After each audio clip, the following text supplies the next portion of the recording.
Folks, we are live. Welcome to. Oh wait, this is Friday. It's the second Friday. I got to do my. Friday the 10th, my frickin' birthday. Yes, it's it. Welcome to Rob's birthday show. Woohoo! Rocking and rolling. Welcome to the Random Party Generator, the RPG live stream, with none other than birthday boy Rob Conley, Mr. Bat in the Attic. Hey, folks. Rob, we're not going to ask you how old you are because I understand it's not Late polite. 50s. That's all the further I would go. All right, late Rob, 50. 78 never looked so good, Rob. That's all I got to say. There you go. At least you're not as old as Matt Jackson. Oh no, Matt's just an old soul. No, Sorry, you're just old and cranky. He's that's all I mess up with Matt. He's just cranky old bastard. Matt aged 7 years falling off a ladder. I'm sorry, it's just how it happened. And below us on screen is none other than Joe the lawyer. Hello. And every podcast should also always start off with a crack on Matt Jackson. So we're true to form here. That should be in Matt Jackson's bingo card that he designed. Busted Matt's balls should be it should be the center square of the whole bingo card. Busted Matt's balls. It's an automatic one. You get that one for free. Let's see. What are the free ones? Rob is saying LARP. Matt Jackson balls getting busted. Ladder jokes. I mean, it's just it's just endless, folks. It's an endless sense of humor and stupidity. With the focus on stupidity. Hey, we're up to 4 people watching. 4 people. I got 2 on mine. I'm simulcasting this. I see 6. Yeah, 5. I see 5 now, and I see 2 on mine. So I don't know if that counts. The simulcast count. I mean, is it maybe people are not used to us starting on time? Yeah, that's a shocker too. I set my alarm for 8:07, and I'm not used to this shit. Well, listen, at least I didn't oversleep like I did with Glenn last week. Glenn had to call me to wake me up. Oh, geez, really? I took a nap, and you know what? My alarm went off, and I went, you know what? I'll snooze just 10 more minutes, but I didn't say snooze. I turned the damn alarm off. And then, oopsie, Glenn, are we on tonight? I went, oh! So, yes. We didn't fuck that one up, folks. Well, I'm pleased that my Kickstarter is $3 away from $11,000. Nice, dude. That is very awesome. nice. And I have 635 backers. Damn. Wow. Very good. Yep. Very good. What do you think it's going to pop at, Rob? You think 750 and 12 or 13? What do you think? 12 maybe. Yeah. Okay. 13. Okay. I don't know. I don't know, but I already put my request into One Bookshelf for the end of Kickstarter messages. That's going to go out on Tuesday, giving people 3 days to do it. I released the preliminary. Thanks for your help, by the way, Joe, for looking at no problem. The 2 layouts. And I'm working on a revision on the first one, how to make a sandbox based on some suggestions. Just in the spacing here and there to make it a little less tight. And I'll hit on Tuesday, I'll hit all the Facebook groups again and the Reddit. Yeah. I could do that too. I'll bang it out. Remind me, Rob. I'm on like 70 groups or something, so I'll, yeah, before the game, before Tuesday's game, we'll do it, And we're on this week, I think, this Tuesday. We got to cancel the last couple, but we should be good to go. And I think Greg, wasn't he talking about running an Axe game too for us? Yeah, on the other Tuesdays. He talked about it. Yep. Yeah, I wouldn't mind that. Especially it would be kind of neat to see, Axe 1 versus, then we roll into Axe 2 at some point to really feel the changes. You read it is one thing, but when you actually play the campaign for a while and something, you see a difference. Right. No, that would be a lot of fun. And that video when I had Alex on as a guest. Yeah, that was good. That was good. I swear to God, that live stream has gotten some of the best responses. Overwhelmingly, like I think the like to dislike ratio is like 96% like. So I mean, it's Wow. really doing Nice. so Nice. good. Nice. Well, that's because me and Rob dropped in, you know. We got the A team tonight Yeah. climbing that mountain. None of the second stringers. All right. We got to say, Matt's only a second stringer because, well, Matt. We're lucky if Matt's in the vicinity of the live stream and pops on in the live chat. So, Yeah, Well, doesn't he have he's weird bored. hours now or something? He does. He's like a second shift guy or some shit, I think. Yeah. Yeah. Yep. Yep. Oh, we're looking forward to seeing us play. I don't think we're gonna live stream that shit, are we? It's not good. We only did that one. Now we could theoretically record it and then edit it, but that would require somebody to do editing, and that would certainly not be me. Yeah. Plus, we start with 3 hours. Sorry, I mean a rice cake. We start with 3 hours, and we edit it down to like 28 minutes. I mean, by the time they cut out the shit we can't say on YouTube. Well, I have the software for it, but I have never edited anything in my life except for that one intro video. I could do it. I just no, that's just no fun. Well, I mean, the whole thing is years ago, back when Roll20 had just finished kickstarting and was just getting its feet beneath it. They wanted me because, we were talking about it on the blog side that we were using Roll20 and Google Hangouts, and they wanted me to record a session. They wanted it to something that they could push, and I politely responded, just so you understand, our normal 3 to 4 hour session will be cut down to about 45 minutes because we are politically incorrect. We are a bunch of guys, and that was 10 years ago, Eric. Yeah. Imagine now. We're a bunch of guys that bust each other's hump and have a great time. So our language is going to be offensive and need to be cut out. And I don't use anything aside from Fog of War and the dice. I wasn't even using character sheets or handouts. And you know what their response was? What? No response. It's like, nope, not happening. Nope. Yeah, don't bother responding to this fucker. We don't want to see that shit. Holy crap. Hey, speaking of Roll20, they added some new features. You could actually now have your characters on different tabs at the same time. Like you could like if you want to split the group or you want to run 2 campaigns, on one thing like that. Basically, you don't move the player little ribbon anymore. You could move the individual players. And Holy shit, I didn't know that. See. Yeah, I was just glad they had freaking folders for the. They got they got folders too. So and then the copying of things looks a lot easier. So yeah, I'm looking forward to it. So you can split the party now. Yep, and have them on 2 different locations, which is kind of slick, Wow, I gotta check that out. Yeah. It's I saw like they popped up with a video on it when I was like taking a shit or something, and I watched it. I'm like, oh, that's kind of neat because I subscribed to the YouTube channel for all the updates and whatnot. And then I just logged in today to mess around on some stuff. I'm like, oh, there it is. Let me try it out. I mean, I didn't test it in depth, but it seemed pretty intuitive. So the one thing about their new freaking interface I don't like is the pointer screen. It's just it pops up a big freaking box. I don't. Let me try to show you. Let me see if I'm going to share a screen. Look at I'm taking over Rob's job. Let me pull it up first. Make sure there's no porn here. Yeah, okay, we're good. Close that out. All right. Let's see. Let me see if I could show you what I'm talking about. Present, share. We're sharing a screen this early, boys and girls. Holy I have shit. another thing to share after this. So. All right, that's cool. All right. All right, so let me show this window. Okay. All right. So this is map of my little area. You want me to log on and you can drag me around? No, that's all right. It does. It's not a dragging thing. It's basically here's the one thing I don't like. Now, if I go to the pointer, right, where I want to do, I want to draw the ruler, right? So this is the little ruler here, and you can measure out. But this stupid ass thing, it pops up now. It's just in the freaking way. Why does that have to pop up? All I want to see is my line on the map and how far I'm going.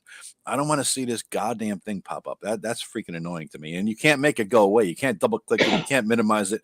You can't. You have to switch a different tool. Yeah, you got to switch to a different tool, as far as I could tell. I don't know how to, get rid of it unless I go up to the, to the regular the select button. Oh, It's that's very, what that very is. annoying. It's very annoying. But what I have here, Okay, so how you Yep. drag players around? Well, here's the thing.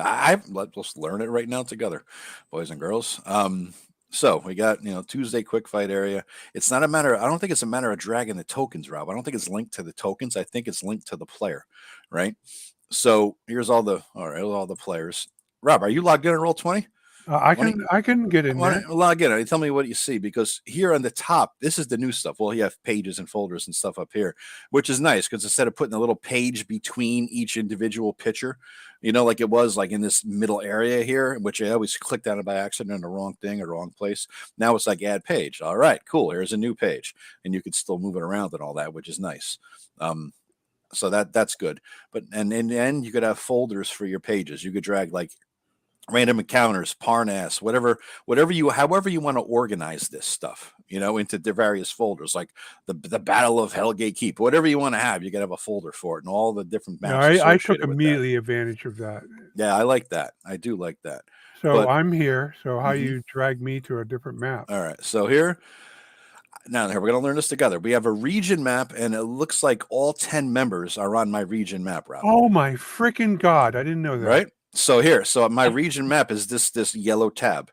Okay. So all 10 players are there. If I want to drop down and say, I want to have Vance, Ajax, and Telconter, and I want to put them somewhere else. Right. I don't know how the hell to do that. All right. But there ought to be a way. All right, select me. All. Select me. Select Rob. All right. I'll select you as well. And unselect the others. Yep. I don't think the others are selected right now. They are. All right. All right. Now you selected that. All right. Cancel. So right now, Rob, you know what? Here, I know what I got to do. Right now, you're all on the fucking map.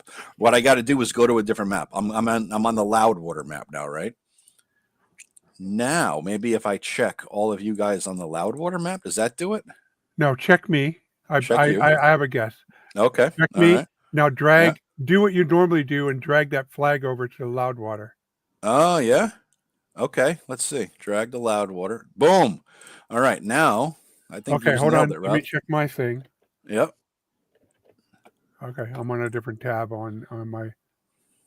And I see Loudwater. All right. There it is. Else. Oh my Lord, that is so awesome. It is. So I could, and then I think you could regroup. See this little button up here for regroup all the players to the party ribbon.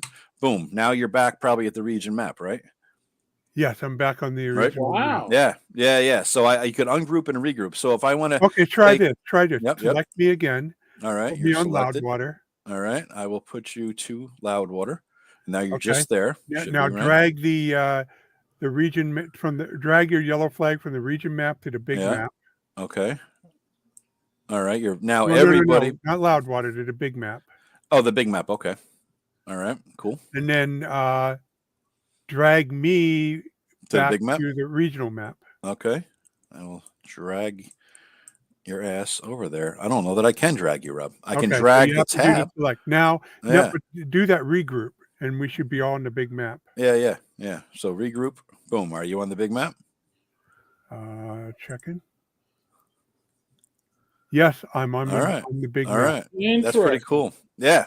So that's a nice. Once you learn how to do it, I mean, it's kind of retard simple. I just took a long time because I'm a retard to try to figure it out. But it's not bad. It's a not bad thing. So it's a breakaway thing. All right, I'm going to break you guys away because you're going into the Orc Cave while the others are staying in the camp. Boom. You take your 3 characters, move them to the Orc Cave, and you have a thing. That way the other players don't even see it. Because how many times do you have to break away something to show them something? And you can maybe break out in Discord because that's what we use. You do a private, voice chat, video chat in Discord. Right. But the other players are looking at the goddamn map you're looking at because you have to move them all at once. So you're trying to keep it secret from the players, but they see whatever the hell you're showing these guys, unless you tell them to log off or some shit, which is kind of annoying, So this way you can do a little breakout group. It's not right. And so before, if I had a multi-level dungeon, I had to basically put it on same map page. Yeah. And it kind of sucked. Now you can But break it all now out. we could actually have it put one level per page and Yeah. split the party. And by the way, I just want to say, for my birthday, Kellyanne went on and pledged $10 to my Kickstarter, so now I'm officially over $11,000. Nice. Nice. Just hope she isn't canceling Yeah. it. Yeah, I do like this though. It's a nice layout. I really appreciate. You don't have that stupid plus in here between the things to make a page, and it looks like a nice, clean, crisp look, right? So I could, and adding folders it's pretty simple. It's pretty simple. So, delete the folder, boom, delete the page. You can still move the pages around, I'm sure. Yep, the new page is there. So yeah, I'm happy with it. I mean, I'm happy So that with explains Roll20. how I get a party member, the party even, from the top level down to one of the maps in the folders, because I, for the life of me, could not figure that out last Friday. Yeah. Now it's pretty cool. I'm pretty happy with it. I got to say, I'm pretty happy. Well, I got a presentation too. Okay, I will stop sharing. All right, and I should still have my screen shared, Eric. There you go. Okay. So, folks, basically what happened is that, let's see, I'll save this. Well, I don't want to lose it. So I'm going to go here. Tell them what it is first before you start tinkering, Rob. I know. I'm trying to. Okay. So if those of you ever use ChatTP, they updated it this week, like majorly updated it. So first of all, it's no longer text only. You can tell ChatTP to draw, or as usual, you can tell it to say describe a flower, and of course it will randomly generate a. Can But you make that now bigger? it Can you integrates. Rob? Can you make the text bigger? I can't read like what I'm seeing. Maybe the font size or something, man. Is that I possible? don't know. I'm trying to make it larger, and it's not working. Really have with the rolling the mouse thing, the mouse roller. Yeah, the mouse roller doesn't work. It won't make it bigger. Okay. Okay, so I described it as power, and now Dolly, the newest version, and this is only if you have a subscription, by the way. I can now say, now draw a picture of that flower, and it will do the Dolly thing. And so you have. Nope, it won't do it. Well, okay, draw a picture of a rose. So probably because it has male and female parts and ovaries and all that jazz. Even though it doesn't really, it's not about a human subject. All right, ovaries made the bingo card now. Ovaries, but not on my card. I got to tell you, it's not a common occurrence to have ovaries come up in the. Okay, but so this is like an incremental improvement, and it's useful. But what is really cool about the new version is that you can make your own AI. It's called Create a GPT. Now, I want to be clear. I have used this not to write with, but to get ideas I use this the same way I use my random table. And as far as the Dungeons and Dragons go, or any tabletop role playing, this is like a random table on steroids. It's not for our hobby. It's not going to. I don't think it's going to revolutionize anything. It's outside of the art controversy, which is a separate issue. But as far as text going, think of it as your ultimate random table, and it has all the same limitation and strength as a good random table, because random tables can get repetitive. So now you have to either use a different random table or start using your imagination. But now what you can do, you can start building your own GTP. So I made up this little example based on my Castle Blackmarsh. So basically what it does is that when I say create a GTP, it pops up, and it actually uses ChatTP to help you build the GPP. So this side is where you build it on the left. On the right is where you can test it like normal. So here it says, here I'm helping you to make it. What would you like to make it? And I said, I wanted to make an assistant to help me run the Black Marsh setting for Advanced Dungeons and Dragons. Great choice. And he said, let's pick a name. Let's call it the Blackmore Guide. And I said, no. And because Eric is here with me, I said, no, I would like to call the assistant a friendly dwarven bartender named Tenkar, who runs Tenkar's Tavern. And of course, everybody who knows Eric, he likes to ask a lot of questions and really likes to dig into the heart of any topic he talks about. So I made sure that ChatTP knew about that. And then it went on, gave me the summary, and it generated a picture. So interesting. A little hairier than Eric, but yeah. Well, yeah, you know, a little hairier than Eric. But gotta cover up the double chin, man. Gotta cover up that chin. Mm-hmm. So Eric gave his stamp approval, so that's his official profile on the Blackmore Guide, and then it gives me a whole bunch of summary and stuff like that, and then it gives me a choice. If it responds, how would you like it to respond? Humor, straightforward, or a mix of both? Eric said a mix of both, and he said now your assistant. It's ready to go, and please test them. And then now here's the cool part. You have this little paper clip. If you click on it, you get a file open dialog. So straight from the thing that you can download, I uploaded my Black Marsh. And then it tells me that it recognized it.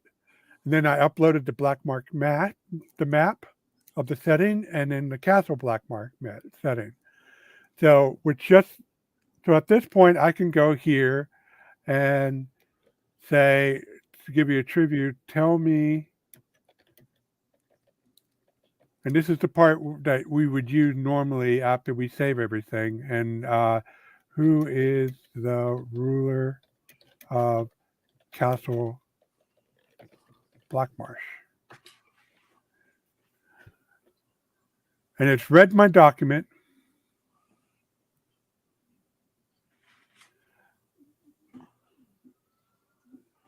Oh, what the hell?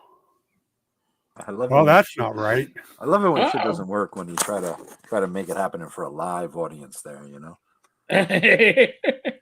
Well, I said it's not the rule of a demo is to do the demo first, and only got as far as creating.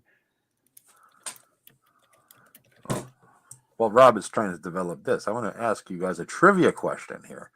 Oh, geez. Interesting. It's because it's not going to be the standard D&D trivia that y'all are used to. It's something equally as cool, though. I will show you. Eric, if you could show me for a second. Aha! I'm arrived. All right. What is this from? Hold on. Hold on. I can't make your full screen without closing Rob's thing. Anyone? Johnny's Sunshine. Anyone? Bueller? No, I Does don't this know. give you a hint? No? All right. The question shall remain unanswered for now. I will. Whoever wants to guess, put it in the chat. We'll see who it is, and I'll give you a clue in a little bit. You're evil. I know. I gotta take this stupid fucking mask off now. Hold on.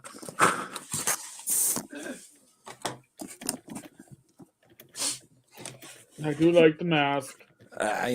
Matt got it. No, I think Matt got it for me. Actually, believe it or not, that's just something to wear on the show. But it's so annoying to have it on for more than a second and a half. I'm like, ain't gonna happen, man. Did anybody guess? No, nobody yet. All right, Rob, what are you doing there? All right, David says it was too small for him to see. So hold on. All right, we'll show it again later. Full Yep. screen. In the meantime, I'm closing out the ChatGPT. Okay. Well, I I worked on it. Wow, it's just not working. Well, I guess, folks, it has more work to do, but Viagra it was rub. working really impressively this afternoon when I got home and I tried it out for the first time. But Viagra rub. Viagra. That's all. Paul wants to know if it's the names of aliens in Buckaroo Banzai that didn't make the cut. No, it's his not, but that's an interesting and almost worthy guess. I kind of like it.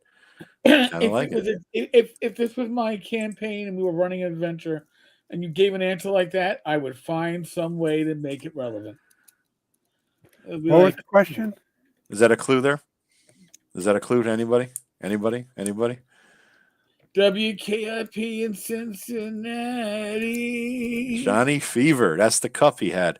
It had all the names that he wrote on his cup so that he would remember what the hell his name was at this particular radio station. He carried the cup from radio station to radio station, and every time he went somewhere else, he had a new name. So he knew Johnny, it was on top.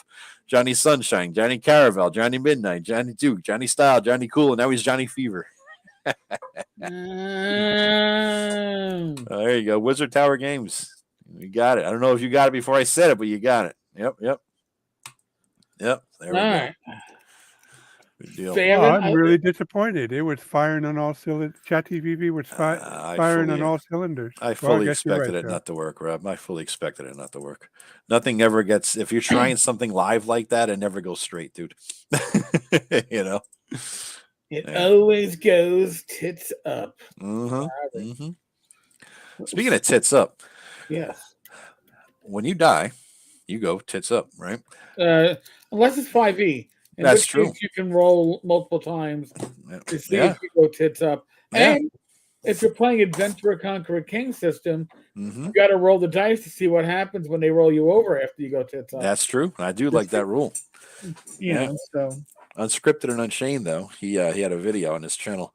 It's called Unscripted and Unchained, and Richard is his name, and he had a good video talking about character death in 5e. And I guess somebody told the story.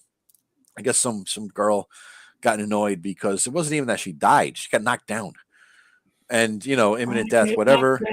Get up again. Exactly. Yeah, it's the fucking song. Yeah. I mean, Jesus Christ, So you get knocked down. She got so fucking pissed and upset that, as the kids say, she got tight, as the kids say today, that she just walked away from the table, and then she didn't even bother showing up the next game. I mean, first of all, you lay out the damn ground rules. You can die in this game. This is a game where you can die, and they have to understand that. They have to know that this is a definite possibility. And if they walk away, then my take is that fuck you. You're not worthy of playing at my table, you little bitch. I'm not saying bitch because it's one. I'm saying you're a little bitch if you cry about dying. That's. I think people don't like to die a senseless death. Well, it doesn't matter if it's senseless or not. It's part of the game. Go play shoots and ladders. It's like, oh shit. Joe, back in 1982, people didn't like to die a senseless, arbitrary death. But they expected it, Rob. Go ahead, Rob. Here, I'm going to put the perspective from us back in 1982 was, hey, you got poisoned. Oh, fuck. Mm-hmm. And as a GM, I would always be like, all right, it's a slow moving poison. You can make your save now, or you can make your save later, but you got to, if you fuck up, you're gonna have to find a cure within an hour. No neutralized poison in the party. It's not going to be good. Mm-hmm. I didn't like the you got poisoned and you killed over right away. Not too necessarily realistic in my opinion, but I would play it out. But the difference between how we played back in the 80s and how it gets played now is relevant when I think back to not this past ShireCon, the prior ShireCon, when I played in a 5e game for the first time in my life. And I was, it was Snoopy meets, the Peanuts gang meets Call of Cthulhu, basically, with 5e rules. And I was Snoopy. This is awesome. And seriously? Snoopy, yeah, I was Snoopy. Yeah, I thought you were making a euphemism. You actually played fucking Snoopy in a 5e D&D game? Yeah. That's either a new low or a new high. I can't tell. Oh, I was a new high, man. And I had my doghouse. We got flu. and I could use it to fucking shoot. It was fucking All awesome. right. But here's the thing: I was a 6th level character, and using whatever, I don't know, software the GM was using. I don't know. I don't know how this Elite software works in the 5e Pathfinder generation, but I had 8 pages of shit that I had to comprehend and grok. And I didn't even have spells. I could Was this only the play imagine. test? What? Was this the play test?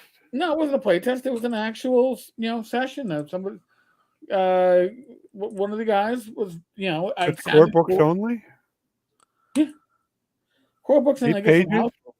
8 What pages. class were you? I was a monk. It was 8 pages of shit. And if I was plenty of monks, it's not 8 pages at 6th level. There ain't 8 pages worth of shit. But let him finish. I think there's more to the story. Well, okay, I'm sorry. Rob, I'm just listen, at least 2 of those pages were my items, like my flying doghouse, and what it was rated in flying, and everything else that had to get taken into account. But here's the thing: when we played back in the 80s, did we dream of reaching 9th level? Sure. Yeah. Did we map it out? No. What? Map it out? Yeah, map out what every feat you're going to take at every level to make sure that by the time you reach 9th level or 10th level, or whatever the fucking level it's going to be, that you've chosen, made every proper choice so your character can be exactly what you want it to be. Well, then means your 1st level character has to live to level 10 because you've already planned it out. You're fully invested in it. You're fully invested in what that character will be when you're at 1st level because you've already mapped it out in that program, and you can already see, oh, great. So when I'm this level, I'll be adding +2 to my strength by then, and I'll have these feats. Because if you fuck up your feat selection in 5e, you might not be able to grab certain feats later on. We didn't have those issues in AD&D. I rolled up a new character in the old games. Yeah, they were called. They weren't feats. They were magic items. Oh yeah, but I rolled up. For them? No, you didn't. You hoped you might get something. It was up to the DM. You didn't plan for them. Well, I don't know who you played with, but I remember players in my small rural town that certainly knew what magic items they were gunning for. Well, I never thought of that when I was I still don't think about that. Wait, you're saying gunning for? When you're choosing feats, you're choosing feats. I don't choose magic items. No. It is different in that respect, but what they would do is they would, okay, so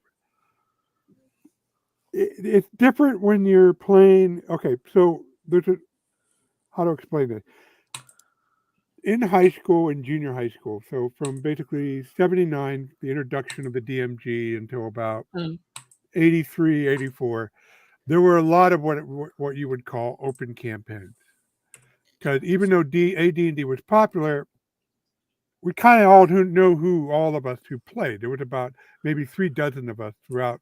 Yeah, look for the fat, dorky, or skinny, dorky looking guys with glasses. I mean, you found them all. There's your tribe. Right. But, we lived, some of us lived in the north of Meadville, some of us lived in the south. So there were groups, but there was this sense of open campaign at that time where you can take your character sheet from campaign to campaign. So I know a few players who would go and have their character run under a DM who was known to be a little bit loose with the magic item. And even though other DMs would know that DM's reputation, they wouldn't say no to everything. And sometimes what they did, a lot of times what these players would do is they would have an innocuous combination of low-level magic item that would, when they used them, did what they wanted to and totally, wrecked the game that they were playing. And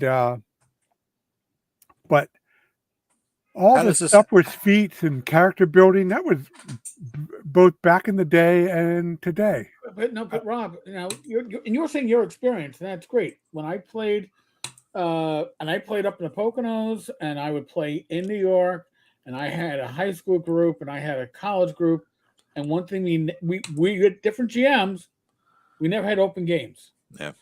Because it was and we knew even back then, I'm not letting you'd have a new player come and go, oh, I have a $6 character. No. Yeah. You can have a $6 character. It has to get approved, and you get no magic items. Yep. You'll get a new list of magic items from the GM on par with what's already in the group. Same That's thing how with we ran it. same thing with the flail snails, Eric. Same thing with flail snails. We took shit in when they're like, hey, dude, just to let you know, I got a whatever the hell +5 grand ass bullshit. And DM's like, no, you know, not in this game. You know, it's a +1 sword in this game. Then you move along, right? And it doesn't matter. But I never, in my life, planned out magic items that I might have a dream of getting the, you know, whatever the hell. But I never planned that my character would ever get anything. I've always respected the fact that, you know, it's up to the DM. It's not up to the player. And I'm not going to introduce a bullshit magic item into a game just because a player fucking wants it when it might break my game. Hell with that shit, you know? And the only time... Well, the problem comes not so much in... You can be... Yes, closed game... Toward the middle of the 80s, closed game became the norm because everybody knew it. By you, they were always the norm for my groups. Me too. We never had open games. We just didn't. Yeah. You could have different DMs. That was fine, but that was a different campaign. You didn't bring the characters over. The only time, there was an exception when I first started gaming up in the Poconos. Maybe it's a Pennsylvanian thing.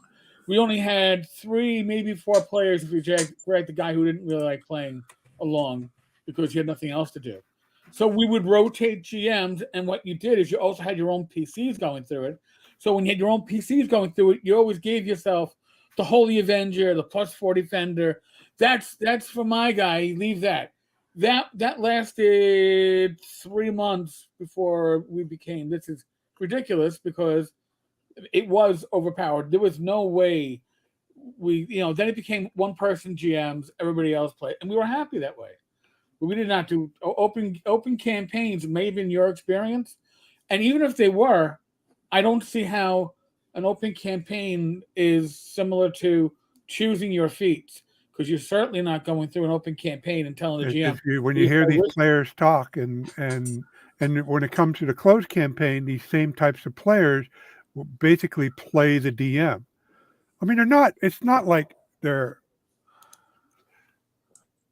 come with a sense of entitlement or expectation.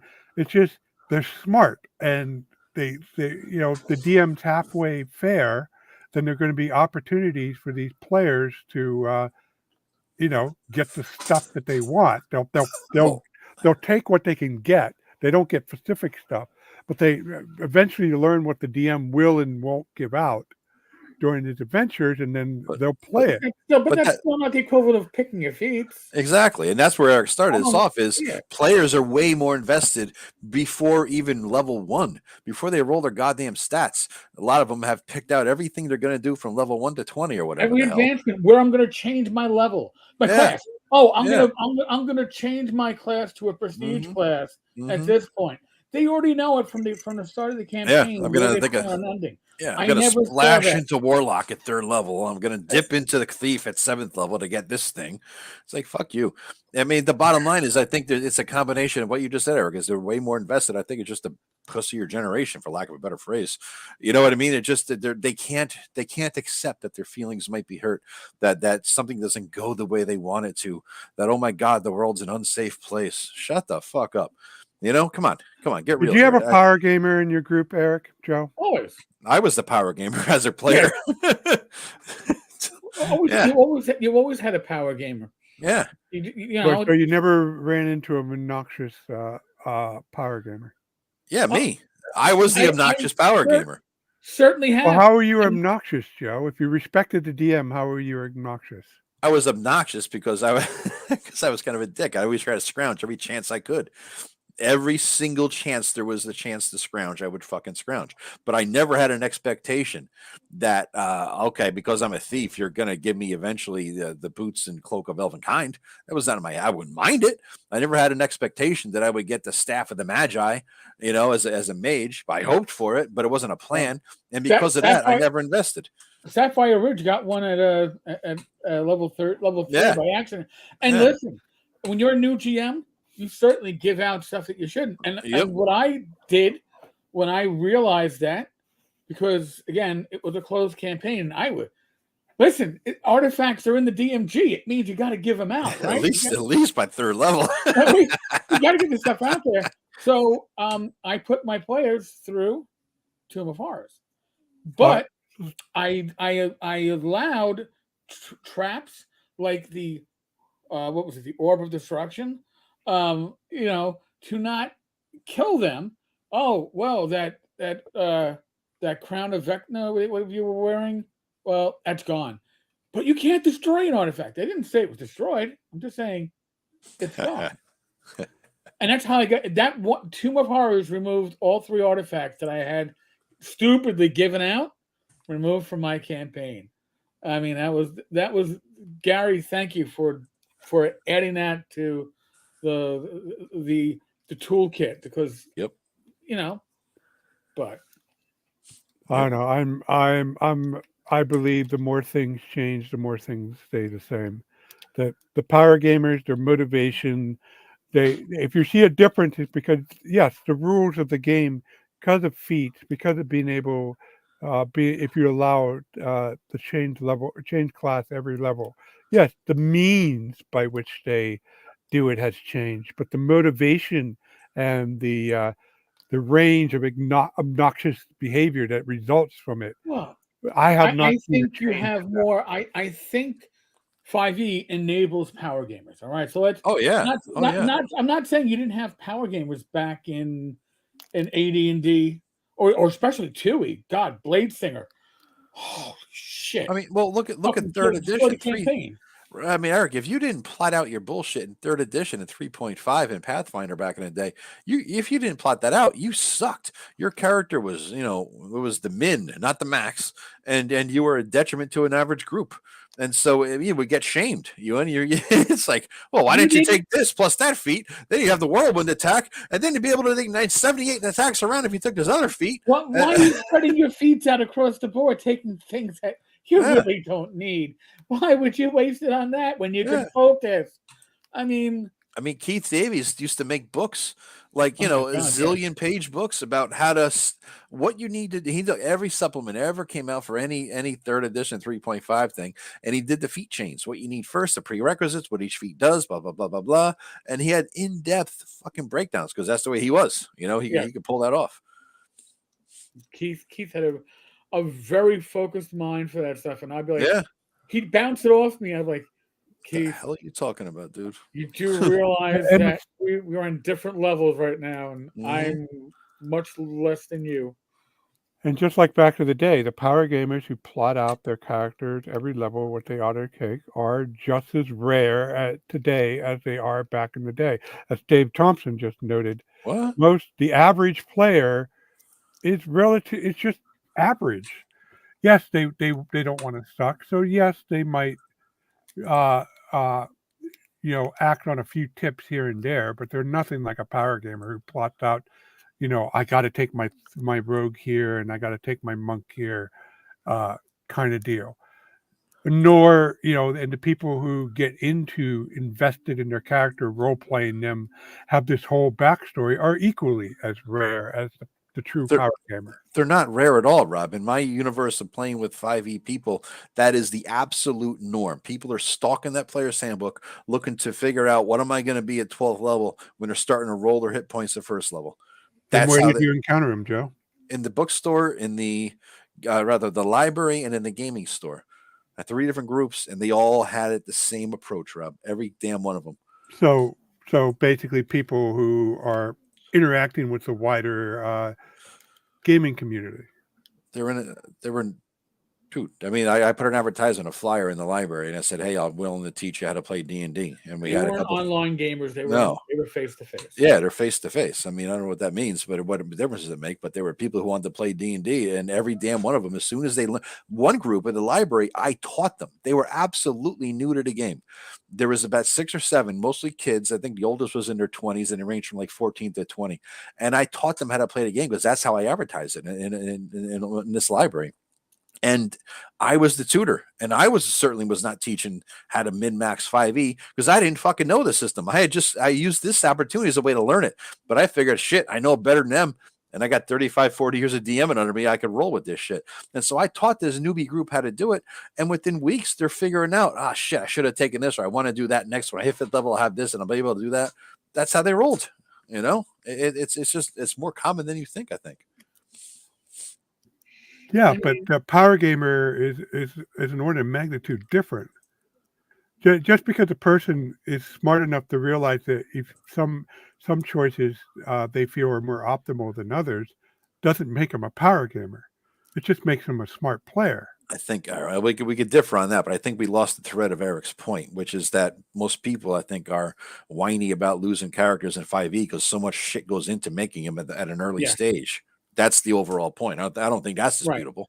Right. I mean, well, I have my share of whiners, but the thing that I've learned to go around.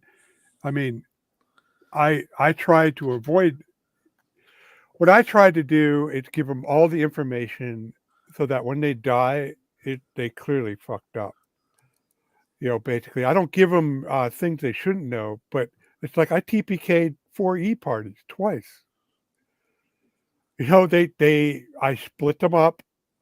They came in, they thought they had it, but they didn't really work together, and I was able to split the party, and then I wore out one side's healing surge, and then once you lose your healing surges in 4E, then you start falling like dominoes.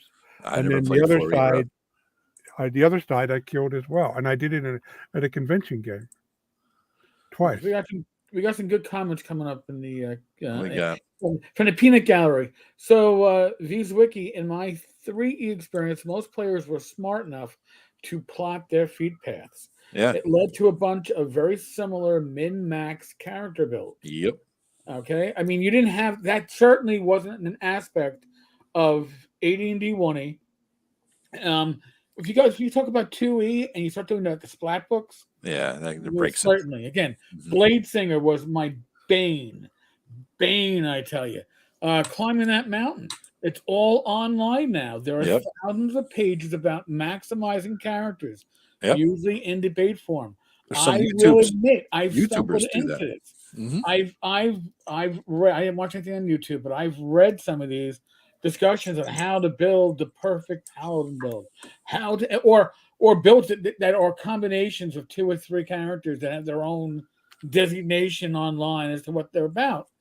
And that's a different when you are that in depth in designing your character and what they're going to be and plotting it out from the beginning, it's a lot different from somebody who is watching their character grow organically. Hey, listen, I wanted that girdle of Hill Giant strength and the gauntlets of ogre powers and the dwarven hammer. I didn't get it. Right, you didn't get it. Congratulations, you can want whatever the fuck you want. But when you can pick it all, that's where I think a lot of the issue is. Yeah, as much as like kids at Christmas. I didn't get the latest, greatest Xbox, so I guess Santa Claus was too broke this year. Shut the fuck up. I mean, it's just, come on, deal with it, man. Enjoy your used Sega Genesis. At least CD-ROM drive. Enjoy your Wii, motherfucker. Now, these players do exist, and I have to deal with it. I'm running a 5e game right now, once a month, for an old friend of mine named Dave, and his group. They often play an Adventures League style campaign, and when I played in that campaign, toward the tail end, and there was a pick list of magic items you could pick for your character at the end of each session. What? And that was in a game you played? Yeah, but that's what they do in Adventure League, Joe.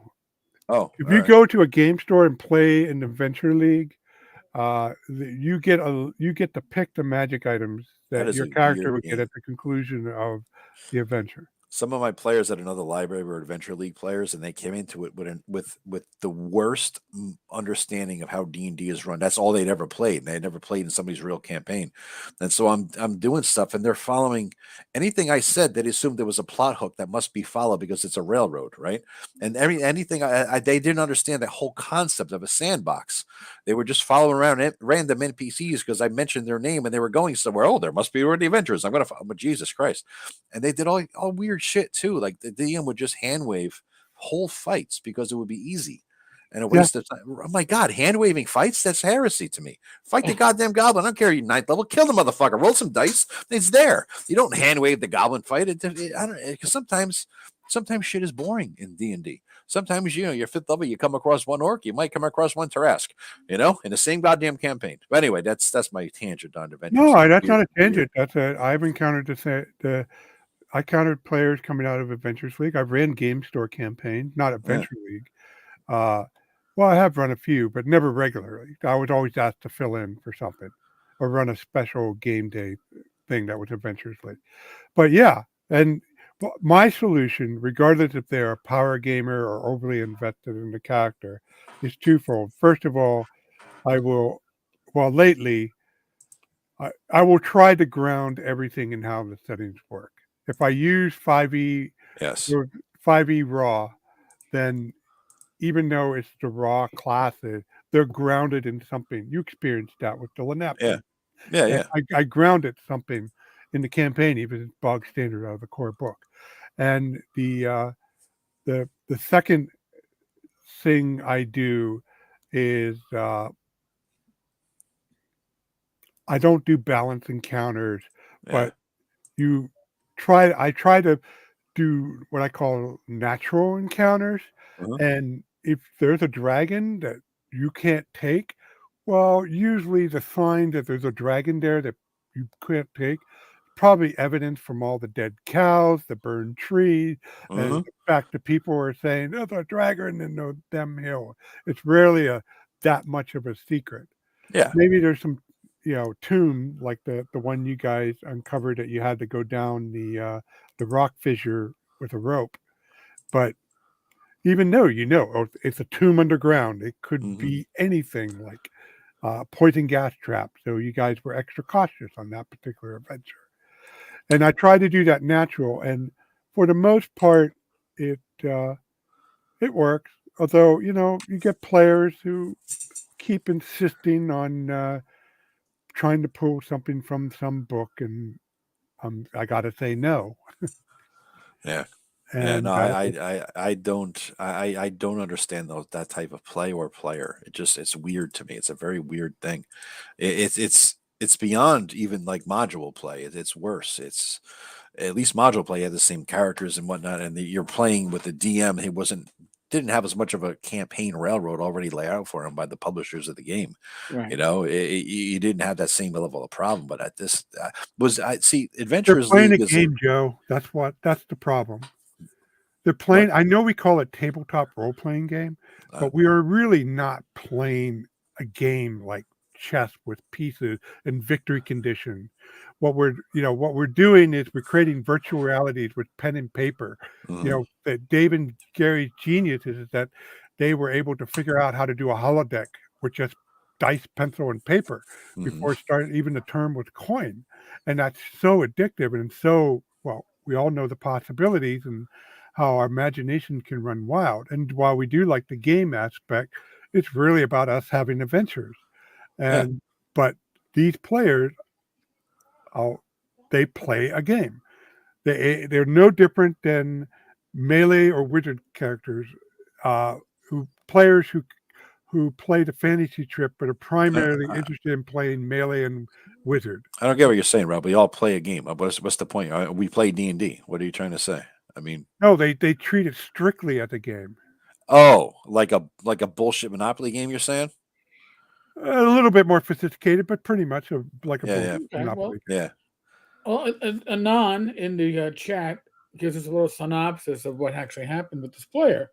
This player was literally telling the GM, I don't do character death, and then burned her character sheet. Yeah. The GM gave the character extensive chances to not get into a "you're going to die" situation, and they did it anyway. And I've seen that.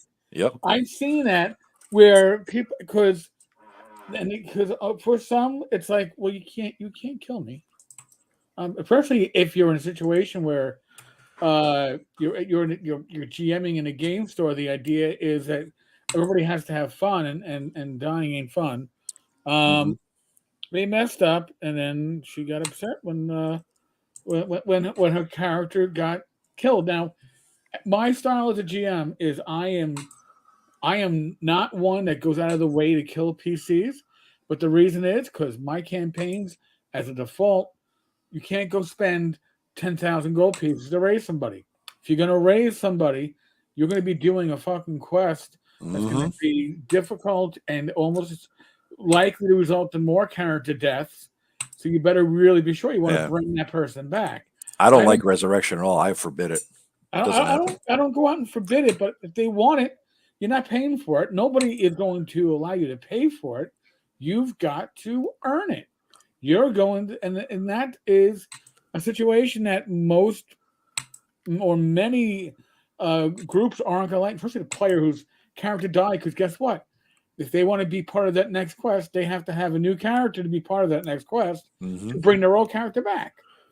So, death has to have a meaning. In 5e, not only is it hard to die, not impossible, it's hard to die, but it's very easy to come back. Yeah. So, but again, I have seen it. I saw my one experience of non-convention dealing with a 5e player was when I was doing. We were playing in a Long Island game store, and we went from having a private room to when they moved locations, we no longer had access to a private room. So you were out there in the general populace, and the deal was if somebody wanted to play, you had to give them the opportunity. And I had an obvious 5e player get interested in playing Swords and Wizardry Light. And it was obvious when they were talking to me about they wanted to bring their halfling character who could fly with their magic sword and was describing feats and abilities from the 5e book that I recognized. And I was like, yeah, no, you got to have a new character. But why? I already have one because this is a different system. When I got that, I just said, I'm not running Adventurers League.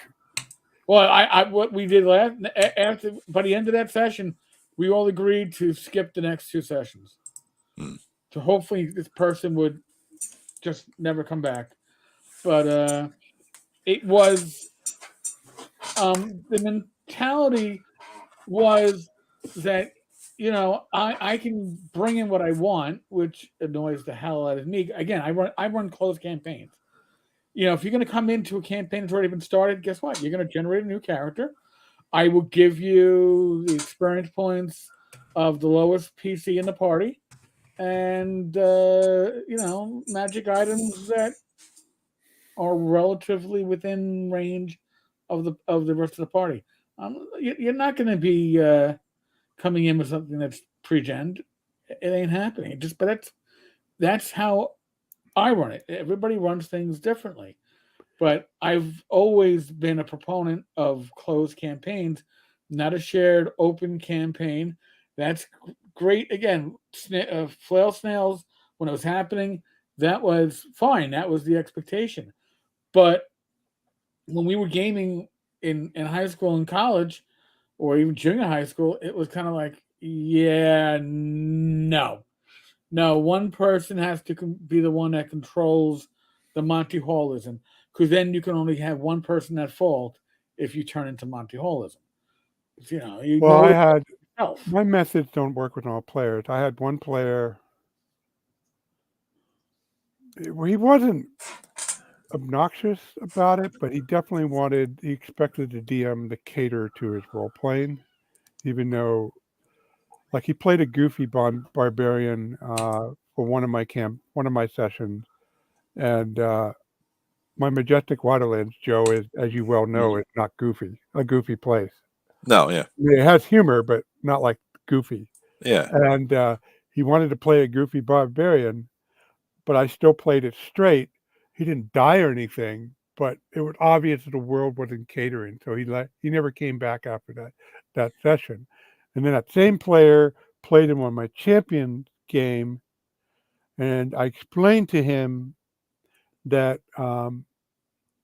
champion is very specific about what you can do at any one point with your superpowers, and you can get to the point where you like Green Lantern, Superman, but it will take a lot of experience and stuff. Right now, you're like earlier in your career when you don't have a handle, and he couldn't get a grip. He was playing a guy with powers that control friction, and it translated very well into champion what he wanted to do, except he was at a lower power level because he had to be at the same power level with the other characters. And he was so obnoxious about it that even his best friend, and I'm talking, this guy would defend him, whatever, but even he got upset. Look, dude, Rob just got telling you, you're not as experienced as you think. Quit trying to do things with your powers that you can't do at this time. And so that's one extreme. And then I had a non was related with a player named John who didn't accept his death well at all. And basically, I guess in the other campaigns, he was a regular, not so much in my campaign. He appeared every once in so often, but I played twice a week at that point in time at the game store. But the other game store campaign, he was a regular, and he kind of bullied the other players. He was a bit of a bully, imaginative, so that's why they liked his game. But he was a bit of a bully. But he didn't get away with that in my campaign, and the session, things were not going his way, and he tried to bully the other players, but they knew that I would not cater to anybody. So the dice fell where the dice fell, and when they didn't, do what he wanted, of course his character got in a jam and wind up dying, and he threw down his pencil, picked up his character sheet, and was about to tear it in two. And you guys know I have a loud voice at times. Well, I bellowed at full volume in this basement of a game store. Mm-hmm. You stop that now and put that character sheet down. And he was like, damn. And he put it down. Now, I know you, John. You have played a lot of campaign, and you know this is not the end. There are still possibilities. As the player, the rest of your party is here. Your body is not in some inescapable place. Play out the session. And we did. And they dragged his sorry ass to a temple, and they were going to pay the money to resurrect him next session, but he never showed up after that. So they just said, we're not going to pay for his resurrection if he or raised dead. Yeah, if he's not here, fuck it. It was close enough to the time of death that they could use the 5th level raised dead, not the 7th level resurrection. So we're not going to spend the money if he's not going to show ever again. Well, Rob, you remember in your game, my first character I started with before the priest of the god of sex, love, and rock and roll was like a thug. I think it was like it was kind of a fighter thiefy kind of guy, And he died in 3rd or 4th level. I think he died. And the other guys were just going to take me to the temple and raise me because they had the money. I'm like, no. I'm like, what? I said, no, I don't want to live. I'm dead. And I refuse. I refuse to ever res my character in any D&D game. If I'm dead, I'm dead. Because to me, if there's no real risk of dying, then the rewards they're not as sweet. You don't get the same fun, the same thrill, the same jazz out of it. And that's why I can't stand this bitch ass whiny players complain about character death. They're never gonna, if you think you can never die, you take away all the fun of all your victories and everything you're doing. Why don't you just write a goddamn fantasy novel? I do allow players to buy magic out in my campaign, and they can purchase a raised dead, but it's not cheap. And if you do it too many times, if it's once in a great while and you're smart, you usually have the funds on your hand. Although, as you saw from the total, Joe, it was going to set you back a bit. A lot. Actually, it's going to set you back a lot. Rob, I wouldn't take it if it was free. I wouldn't ever raise my character ever. I know out of game, you have a metagame thing that about raising dead. But I'm saying, well, I'm trying to get the point across that it's not without consequences either. Personally, though, I think the best balance between being able to be resurrected and lethality is GURPS. You can get a raised dead of GURPS, but it's really expensive. And then the best part, it's expensive in a way that makes sense for how it's cast, given the system. So most GURPS characters, in most GURPS campaign, nobody bothers gets their character raised. It's something reserved for if you get the wealth of a king or a duke or something like that, or control of the merchant guild or something. Because normally a GURPS character, and also you have to be really dead in order before you actually die in GURPS. It's like in Princess Bride, you're mostly dead. You're like at -12, -15 hit points, and are you hearing echoes of Rob? Anybody? Or is it No, just me? Rob doesn't echo for me. I'm hearing an echo of Rob. I don't know why. Hearing it just in. Now you know what I'm hearing. An echo now. That's what I'm hearing. I'm hearing an echo of myself. Actually, you guys hear me twice? Yes. No. Yeah. No. Well, not now, but I heard you. I heard your echo. That was kind of strange. But there was a player in my 5e game at the game store. He was a good kid, he was a smart kid, and him and his buddy were playing, and his buddy had a life cleric, and the buddy was kind of stupid, but these life clerics in 5e, they have things that make it even easier to not die if you have a life cleric with you. And so I just house ruled some bullshit away, and they both looked at me, and the life cleric kid was just like, he was kind of upset, and the smart kid says, why did you do that? Why did you house rule that away? And I say, because it makes it easier to live. And he looked at me like I was insane. Like, why? I said, I'm not trying to kill you. I just don't want it to be that fucking easy, man. It's got to be some level of risk to it. And you can see the dumb kid who played the cleric, it never dawned on him. To him, I was just taking a toy away, and I was an evil, mean, man.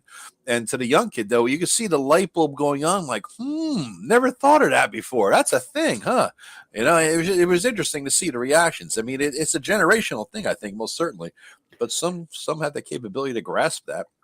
Yeah, I find, Joe, I find the PR of doing that kind of approaching it that way to be so negative so what I did was when I have rules like that, there's always some world building going on behind to explain it, because then it goes down easier, because it makes sense. Why isn't raised dead more common in this setting? Because of blah blah blah. Yeah.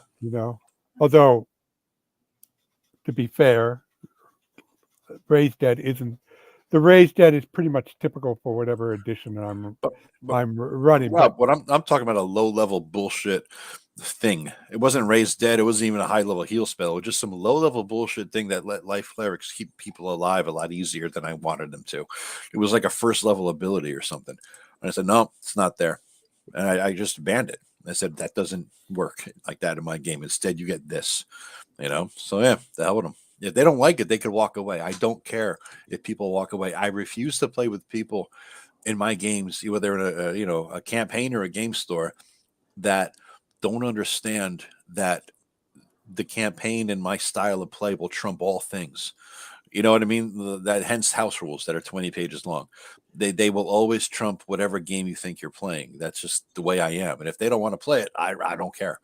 I could go on writing rules that spell doesn't exist because that's not what I don't have the same type of life cleric as D&D 5e, and it will make sense as far as that. I don't like to impose arbitrary conditions just because Rob thinks it's that way.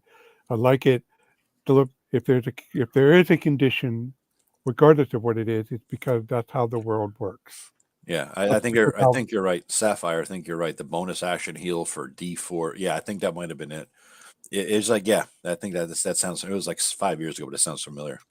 Yeah, no, I thought there was a spell that stopped your death saves. I don't know. It was some bullshit, Rob. There was a life cleric gets them like that. Don't happen. No. No, healing word is a healing spell at range. I mean, yeah. But if you've blown your thing already, Yeah. Well, that was exhausting. Yeah, that was. And that's why Johnny Seaver is laying on his couch with his cup of coffee spiked with Jameson, most likely. Most likely. Yeah. I don't know, people. Just if you're bitching about 5e, just buy my Majestic Fantasy RPG. Commercial plug. Well, I don't have that stuff. And Climbing That Mountain was saying earlier that, and this is their experience, but I've seen this said elsewhere. So it's I don't know if it's a majority, but at least some of the OSE community is attempting to 5E of 5 OSE. Really? Because a lot of the OSE players are refugees from 5E, where they didn't. Oh, Because there's a lot of stuff in OSE that, especially the presentation, that appeals to 5e players, and it is extremely well written, and it is easy to grasp, and you're getting a lot of 5e crossover, and having GM'd a group of 5e players in Swords and Witches Relight, but there's a different mentality of gameplay, and some of those players can go, oh, after 15, 20 minutes, it clicks that they're playing a different game and they adjust.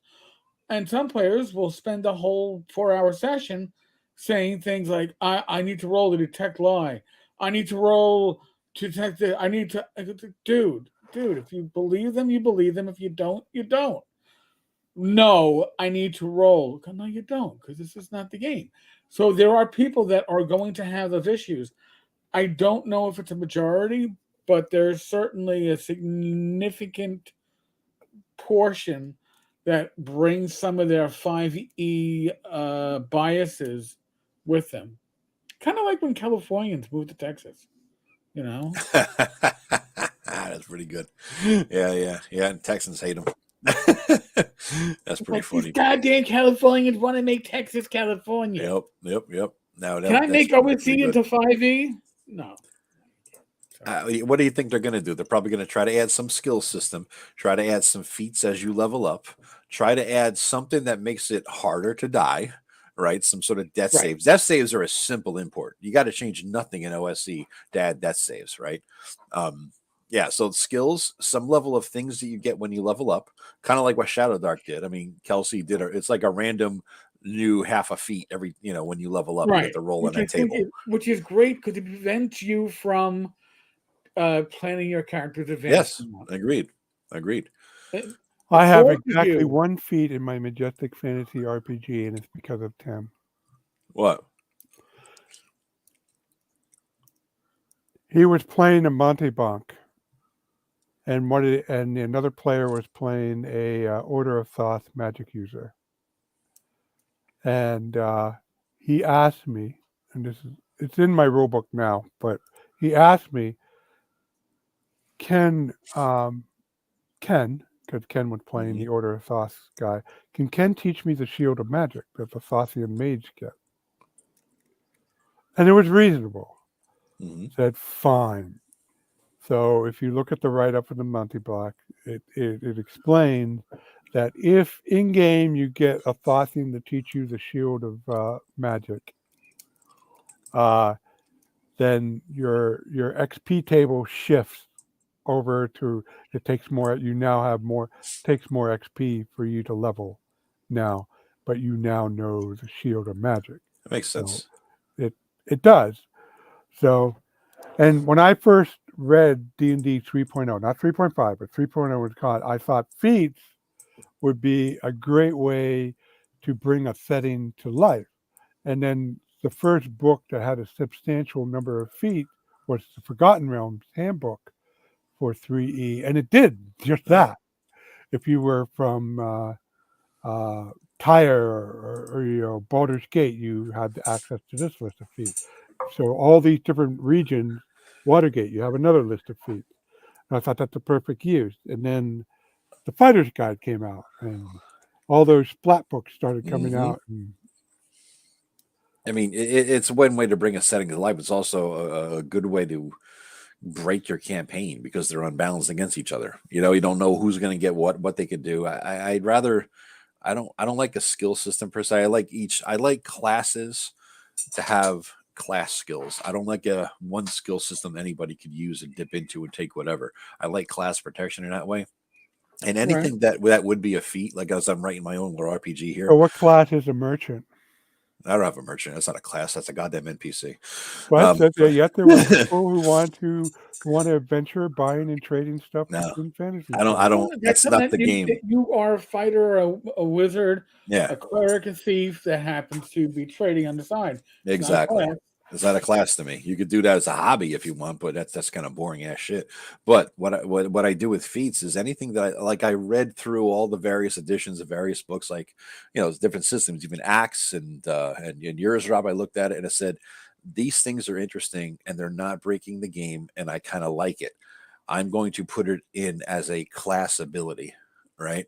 It's not a feat, it's a class ability, and for 95% of them, I front load it. You get it at first level.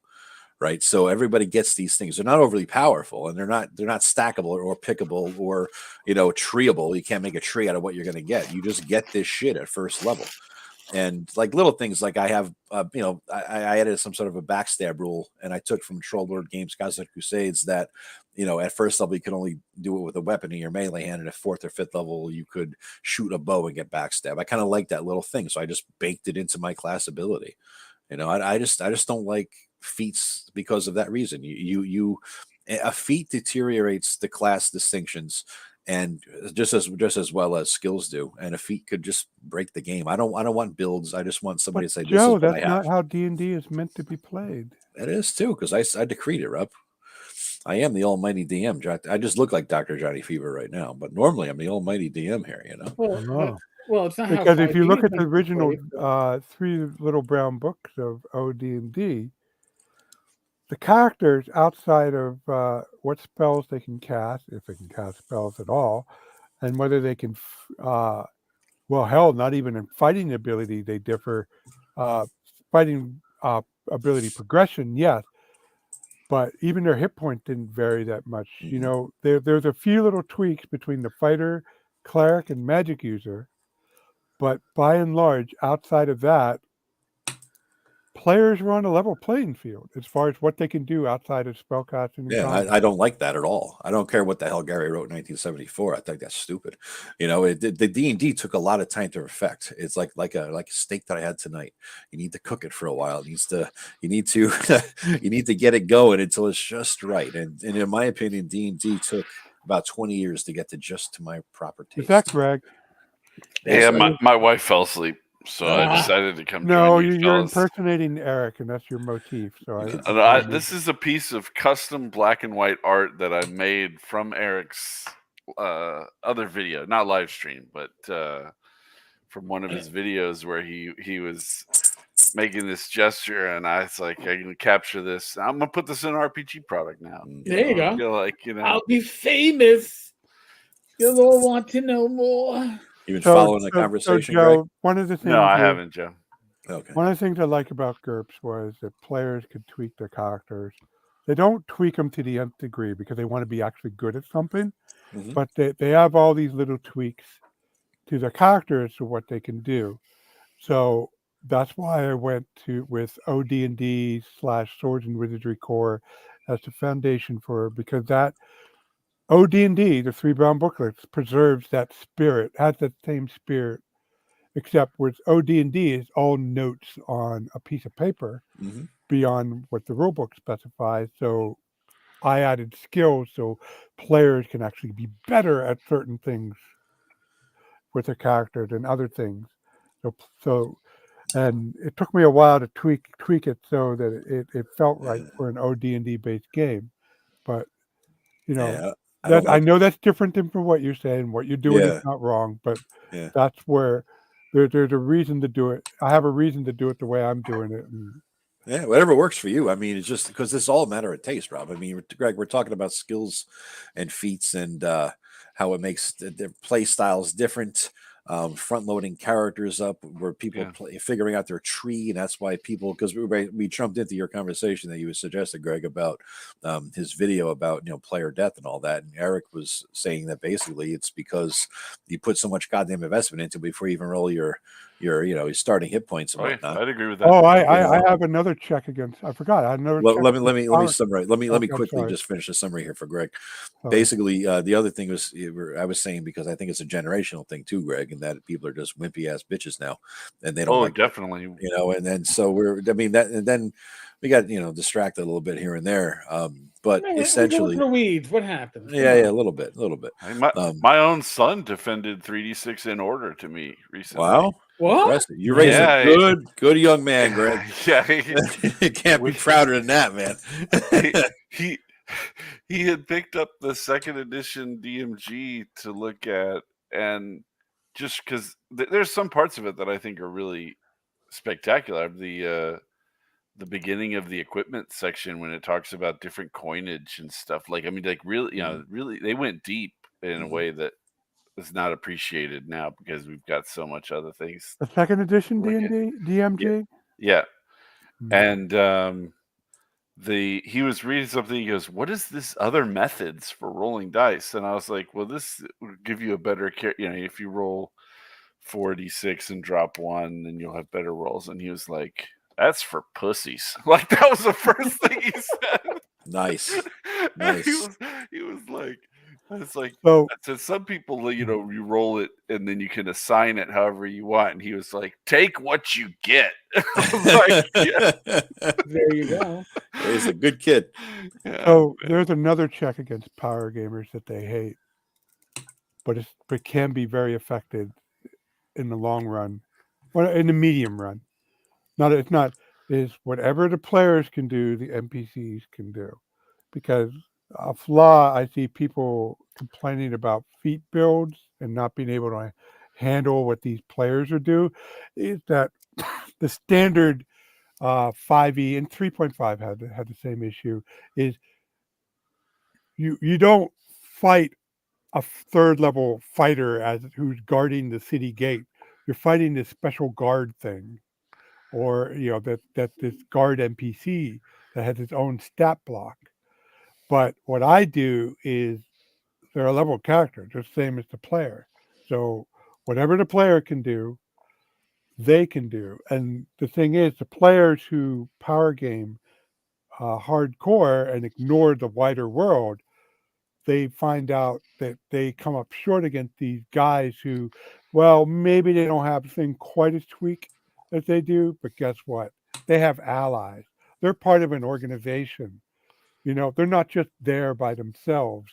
So they are almost good as PC, but then they got all their allies and tactics and how to work together as a team. And I find that the players either stop coming to my campaign, or they quickly learn that, maybe I should start looking at how I can deal with stuff in the world as well. I've got no problems with NPCs having abilities that, like a first level NPC, a 0 level guardsman, might have something that they've trained in extensively. They might be great at crossbows because they train extensively and they can pierce armor, whatever the hell it might be, that a regular first level fighter wouldn't have, because these guards, these special guards, they may not be able to use heavy armor, they may not be able to use 4 weapons or all the weapons, they may not be able to have the same saving throws, but god damn it, they're going to be able to have this armor piercing skill in using this crossbow down pat, right? And I don't have any problem with that sort of thing. I think that makes sense. I used to not be able to stand it, because I said, well, if it's got any type of fighter abilities, it must be a fighter by definition, therefore it has all the rest. But I've kind of slacked off on that now. I don't mind specialized training in something like that. The best thing I did ever, now this is relevant to GURPS, which have more options, but to tweak things to find something interesting. But the best thing I did was let the players solve the problem. They made low point characters. They were the city guards. They had to deal with 150, 200 point adventurers, and when they're drunk off their ass, blowing up, fireballing the local bar. So they did.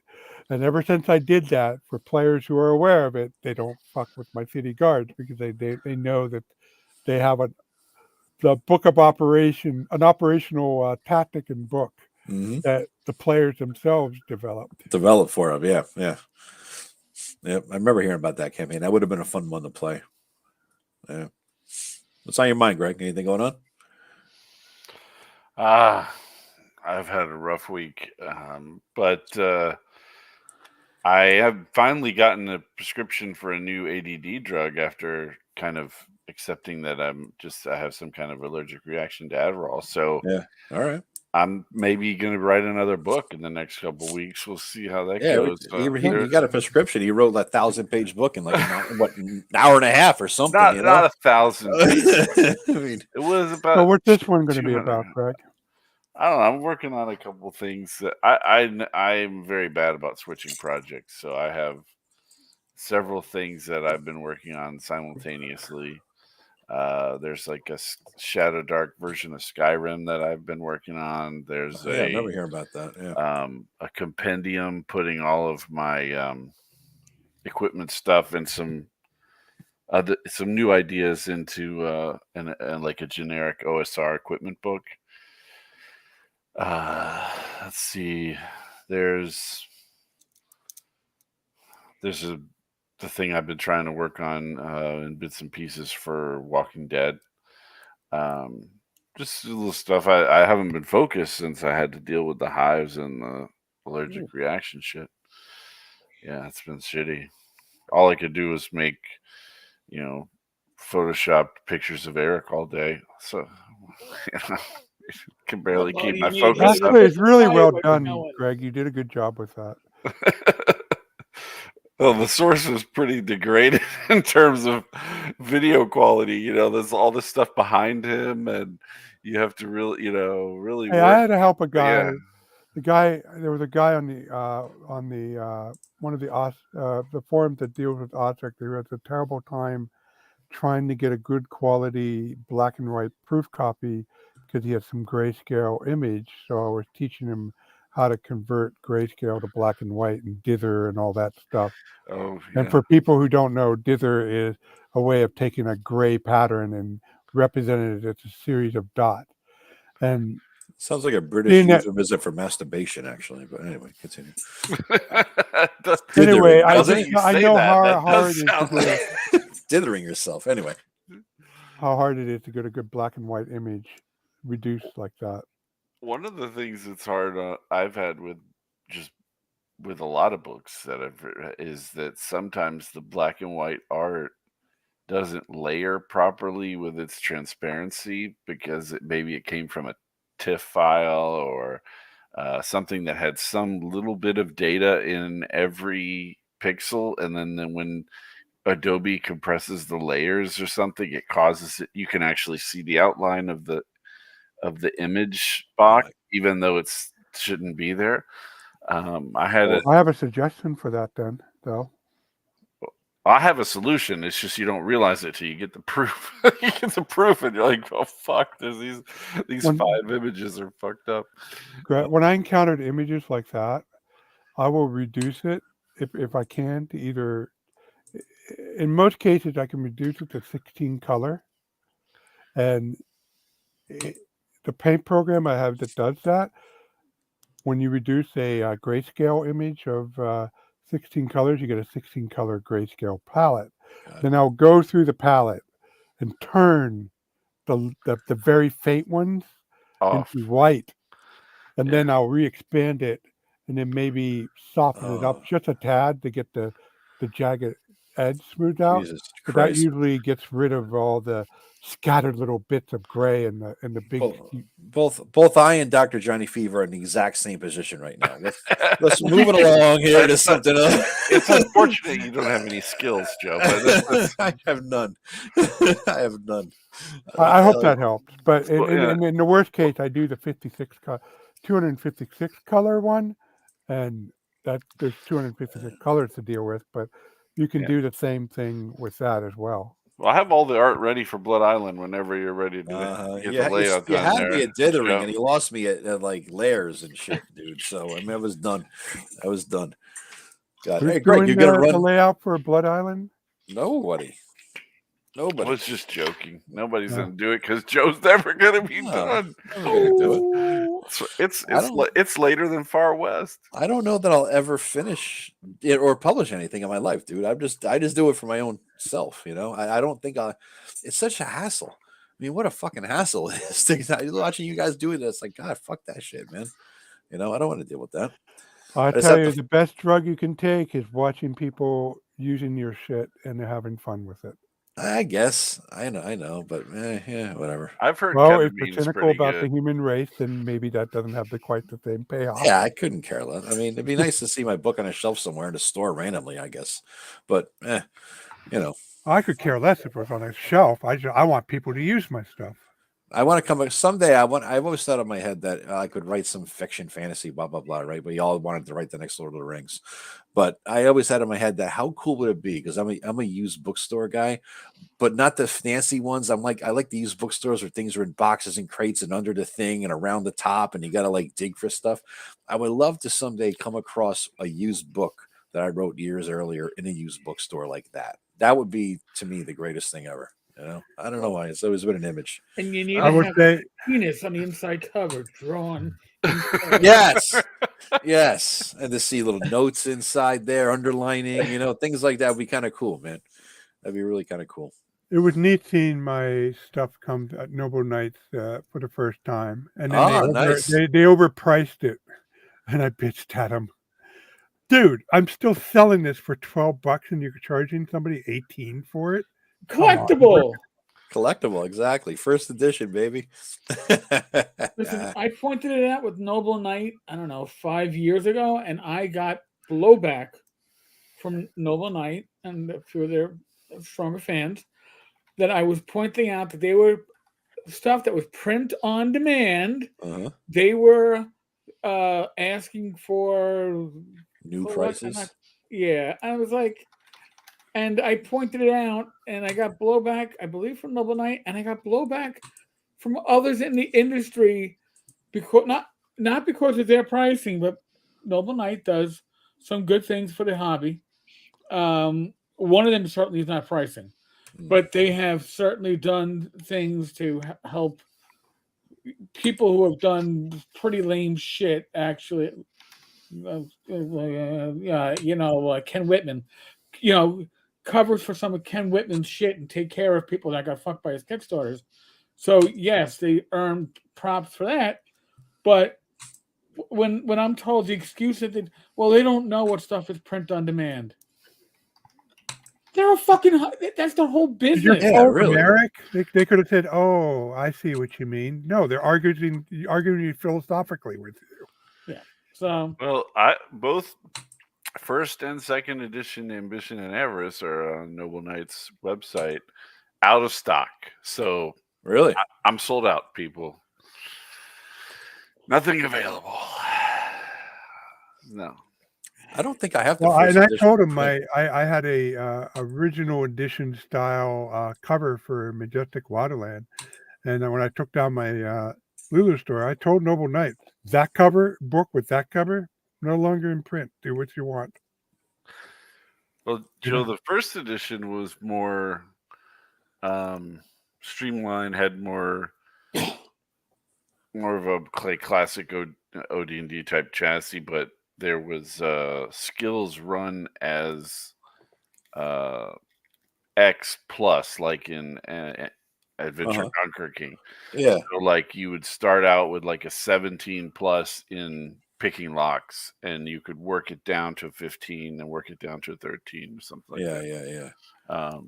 But everybody started out with those as like they were saving throws, and then they were called dungeon throws. So like everybody had those skills, and some people were just better at it than others by a few points.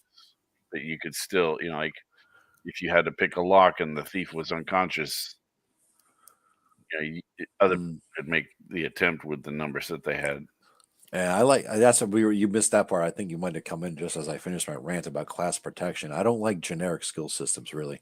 They annoy me. That I like to have class protection for everybody, so that you do need a thief, you do need a cleric, you do need a wizard, Nor do I like for that same purpose, for the same reason, rather, to allow people to multi-class. Can't dip into this and dip into that. My experience in the working world is that a lot of people, if you ask them to do something, suddenly don't know how to do it. Never been trained in it. Can't. No skill. I have no idea how to do that. But won't is even it attempt truly because they're not multi-class, or is it just blowing off work? Yeah. That's Oh, what yeah. I'm saying. So, I can't drive. Isn't that your car parked in spot 2? yeah, Yeah, well, it's not but approved for work. yeah, I'm not certified to drive the work car. Yeah. It's the Oh, I same need you year to and model as yours. add the animation in PowerPoint. Oh, I don't know how to do animations in PowerPoint. You're gonna have to do that, Greg. You got all the expert skills in the animation. Yeah, whatever. Yeah, they just don't want to do that. So I think, odds are everybody could have the skill, but it's kind of like I feel like people don't role play low charisma very well either. And so they act as if they act as if someone plays someone who has like a 12 charisma, even though they really run in a character with like a 4 charisma, but they don't want to do it. So I think that's the thing. You just got to get it set up so that people don't want to interfere with your niche just because of their So what you're human saying laziness. is that people in real life use charisma as a dump stat. No, I think they actually have reasonable charismas on average. It's just they don't know how to pretend. Like one of the things with certain characters in certain shows, like since I've been watching The Walking Dead for kind of research purposes for writing this book, um, there's a bunch of characters on there who have a 2 or a 3 charisma. And people are talking to them, they just walk off. Somebody tells them something really emotional and personal, and they go, whatever, and then turn away. Those are the kind of guys that would survive through the zombie apocalypse. No None of argument. this mamby-pamby bullshit and all emotional stuff. You got to be able to kill somebody on sight. If you, is that a bite mark? Boom, Yeah. dead. It was a hickey. There's one way of min-maxing OD&D is that you don't make your charisma your dump stat. Jack it up as high as you can. You may be a crappy fighter or whatever, cleric or whatever, but then you just carefully hire an army of hirelings and then later henchmen, and you're just like the leader of the band, and they do all the heavy lifting. I had a few players, maybe 3 over 20 years, or so over 15 years of running Classic Edition that do that. One guy had an army of dwarves. He was a dwarven paladin, and he had an army of dwarven henchmen. That's one of the things that I like about Adventure Conquer King is it does add proficiencies, which Joe, kind of does have a niche protection issue that you win, but it really adds a lot of that kind of background rules for how to run the world without it being a convoluted mess in the way that a lot of the D&D stuff comes out. I feel like he really did a good job of lining that up so that you can easily get whatever kind of hireling stats you need, and without a huge imposition on the DM to invent them. I like Adventure Conquer. I'm really looking forward to it. That's why I jumped into the conversation. Eric had him on last week. It was good. It was a good conversation. I think it's going to be the next really big thing that's influential in my life in terms of D&D. I'm going to read it and learn a lot from it. Well, you learn. Okay, so here's one thing about Adventure Conquer King. So it has all these subsystems, like things you like. Well, what's the point of being a merchant? What's the point of blah, blah, and blah?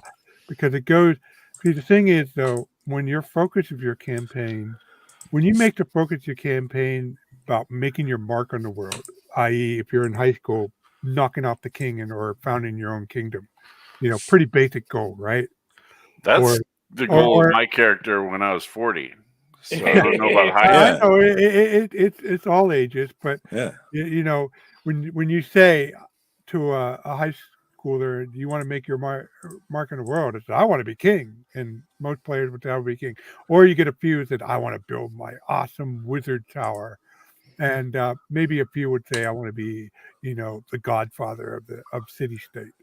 And But when you start doing that, you find things other than traditional adventuring skills like combat, spellcasting become important, like being a merchant, like Rob, I do think your secret goal in life is to be a traveling merchant. Look at Just my based on the wares. conversations that we have, and Shadow Dart comes out, you're like, I'm going to write my wandering merchant class for You it. do That's have the a first bit of a thing that boner I comes. for already, I already merchants. have a merchant class. That's what I'm already saying. done Yeah. with. Yeah, you That's have the a first boner thing for that- merchants, Rob. yeah. I don't know. Yeah, you do have a boner for merchant classes. I've never heard anybody else ever talk about playing a merchant class. I did. It was yours was the first I'd ever heard of one. You know, I mean, there's always been like the trading skill. Oh, you mean and the proficiency. merchant adventurer? Yeah, never heard of that before. Marco Polo. What do you think he was? What class is he with? He wasn't. I mean, I thought with D&D. I thought within the D&D game, I've never heard anybody play or want to play a merchant adventurer. You're the first person I ever heard of who had a class for it. It was like, what? Who the hell want to do that? And Josh, like, I ran one. I'm like, all right, whatever. Yeah, whatever works. Players like Josh. Yeah, he likes that kind of thing. And the thing is though, even if you're not a merchant, say you're just a fighter, you'll need skills other than fighting, other than spellcasting, to achieve your goal of being king. It's just there's stuff to do outside of combat and spellcasting to become king, and that's how it all started. That's how the path started for me, and that's why eventually it ditched. Because didn't have enough experience to be a decent game designer, so I looked for the game that was better suited, and that turned out to be Fantasy Hero. Then later came GURPS, and then now in my 40s and now in my 50s, I know how to do just tweak D&D enough that there's enough there. As of today, in your 70s, happy birthday again, Rob. 70s. Even though I shaved it off, I still have some brown hair behind here. All right. I'll take your word for it. 70 years old. Never looked so good, though. Never looked so good. I don't know. I think that this sort of led, as you were talking about the merchant class and what I think is fun in D&D, and it's all subjective, right? What we think is fun. This kind of tails back into the other thing that we were talking about earlier about death in D&D, because to me, what one of my influence was, it was reading Fritz Leiber and Conan and, all the heroic stuff, all the badass things like the Midcamia books by Ray Feist and all those things I loved. There was somebody who just grew in power, became powerful and became heroic, and a lot of testosterone in that equation there. You know what I mean? And a lot of heroics storytelling. I think now with 5e, you're getting a whole crew that comes in, this new generation. The younger millennials and the Gen Zs, they don't have the same level of heroic interest that we did, especially the testosterone driven type. I think that's why like the MCU is dying too, because you keep injecting bullshit.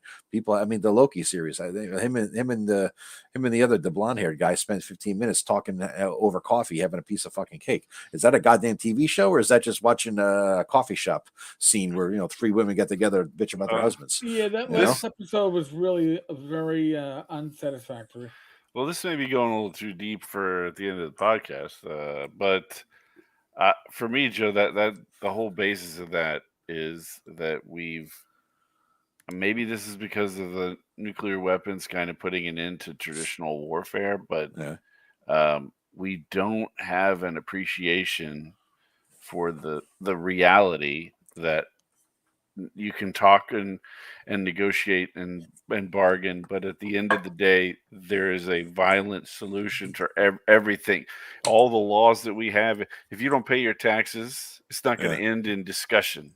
It's going to eventually be men with guns, and we just don't appreciate that anymore. I mean, the whole thing about superheroes is that they're people who are powerful enough to impose violence on everyone as an individual rather than as a group. Superman being he's basically the most invincible warrior you can imagine from any type of folklore, and the reality is that you might I could have a problem with my neighbor, and it could escalate to the point where the final solution is violence. I hope it's not that way, but that is the end point of conflict. If you can't resolve the conflict and it just keeps going on and on and on, then it gets to that point. And we want to believe that everything can be resolved with cupcakes and smiles. And it's not the case. There are people out there right now who would be happy to murder you. Not doesn't have to be some kind of foreign terrorist situation. It could be some dude down the street who's high on meth. I mean, and we don't have appreciation for that basic reality because they grew up being able to talk shit anonymously on the internet.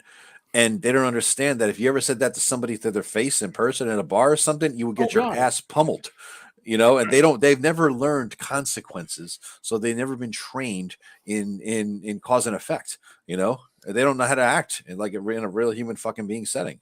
Well, there's this really interesting discussion between Jordan Peterson and Camille Paglia that's on YouTube somewhere. I love that. I've seen it 3 times. And they talk about how we have a social structure that was built between men where if you keep agitating between 2 men to a certain point, the guy will hit you. Right? Like, so even Eric, as friendly as we are, there's a point at which if I said something to him of sufficiently incendiary nature, he could hit me. Right? But there's no point like that for Rachel. Right. So we don't have a mechanism for dealing with interactions between women that are that good. That's the subject that they talk about. But I think it's a broader, like we have, because of this internet stuff, we've developed this, like, I can say anything to you and there should be no repercussion ever whatsoever. God, yeah. And it's ridiculous. What are you saying, Eric? Greg's spot on point for this shit. I refer to it as internet muscles, right? Because people say shit they would never say in a bar around people face to face because their level of toxicity would, if they were lucky, get them thrown out on their ass, and if they weren't lucky, they get laid out on their ass, right? But the internet, people can be semi-anonymous or nobody's fully anonymous on the internet, all right? But there are people, listen, Greg knows this very well. I'm going to mention a name, Zach Smith, right? Zach will argue the shit out. And then when he's losing in the argument, like when I pointed out that he's like, oh, we can talk on my YouTube channel, I'm like, we can't because you have me blocked. I can't respond to your comments directly. He then deleted his comments. He didn't unblock me. He deleted it because he deals in gaslighting. Gaslighting was never to this level when people were dealing with each other face to face or by letter, but with the internet. I'll just delete it. No, dude, people take screenshots. You're not deleting shit. But the reality is, people act like they're so much stronger because they can hide behind no longer their mother's dress, but they hide behind the internet. You can't find me. You can't get to me. As much as I would like to wholly blame it on the internet, I mean, I was in Paris 2 years ago with my family, and we were at the Eiffel Tower, and we were waiting on an Uber to leave. It was maybe 10 o'clock at night, and there were all these guys trying to sell shit, little light up Eiffel Towers and all this shit. And they kept, I was sitting on a bench, and my kids were standing up, and they kept that, and it just kept pestering. And I said, "We don't want anything." And the guy gave me some little smirk or something, and I stood up. Now I'm a big guy, and this guy was not. And when I stood up and loomed over him, and I said in a very loud voice, I was like, "Leave me the fuck alone." He left. He did not want any of that action. Now, I'm very nonviolent person.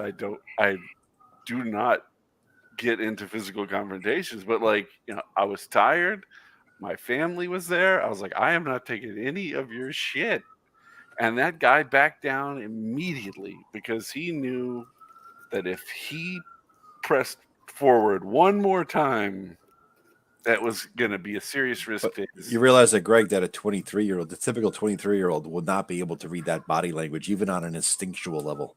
Unfortunately, his stomach would be reading that body language in about 5 seconds. It's just maybe his face. It depends on where I choose to hit him. It's just you can only push somebody so far. Yeah, agreed. So now, when I Greg, was growing up, I probably because of how weird. I mean, I was a weird guy for being a geek in the first place, but being partially deaf with and that deafness being caused by nerve damage, which affect comprehension of speech. By the time I was in 7th grade, junior high, I was pretty much about as low as it gets on the social totem pole. I was picked on constantly. So every day I had to go through school, and wasn't everybody, but it was enough. And, and I got myself in the share of scraps when I couldn't take it more or I wouldn't back down for some asshole. But I had to ask me, my response to any particular thing, was it worth it? What are the stakes here? What does it mean for me to respond? Now, it was a little bit more basic because I was, like I said, 12 years old or however old you are in 7th grade. And, but basically I had to decide whether it was worth it or not. Because you can't, if I responded to every insulting, and there were really badly insulting comments, then I would be in fights all the time. So there was so I learned which ones I had to learn painfully, which one to stand up to. And what I experienced is not normal. I wouldn't say it's exceptional, but it was an outlier. Most people have people pick on them, but not to the degree being the lowest on the social totem pole. I mean, I eventually climbed out of it because I was halfway decent at sports. And then I did, but I ignore, because you guys are griping about what are these people saying. Now, what you did with those vendors, Greg, that's legit, because they were intruding on you physically. But like Zach Smith, I studiously avoided him because I knew the few conversation I was with him, I would characterize as fraught. I could see, because we talked back then when he was still active on Google Plus. Maybe not as much as we do now, but we all knew his tactics, that those of us who were observant. So every time I had a conversation with him, I could see him going that route. And rather than poking the bear like I see most people do, I fucking ignored him. And I ignore a lot of, even to this day. But see, Rob, I think that is the strategy that most people are employing that's allowing these people to operate. They're not being challenged. I challenge him every single second I get, because I want him to know that anytime he says some bullshit, I will be there to point it out. And even if he tries to smack me down, everybody who sees me say, "No, you're full of shit," they're going to be able to think for themselves. It's not. I don't have to win. I don't have to win Zach's heart. I have to win the hearts of the people that are watching this. And I guarantee you, if you had beat the shit out of one dude that because he picked on you, that it would have stopped. I did. Yeah, I'm saying. I got into 3 fights, suspended for all of them.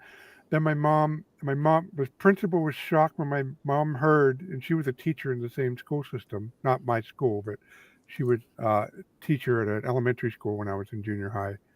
And she was shocked. The principal was shocked and said, "Yeah, I fought." And she said, "Good.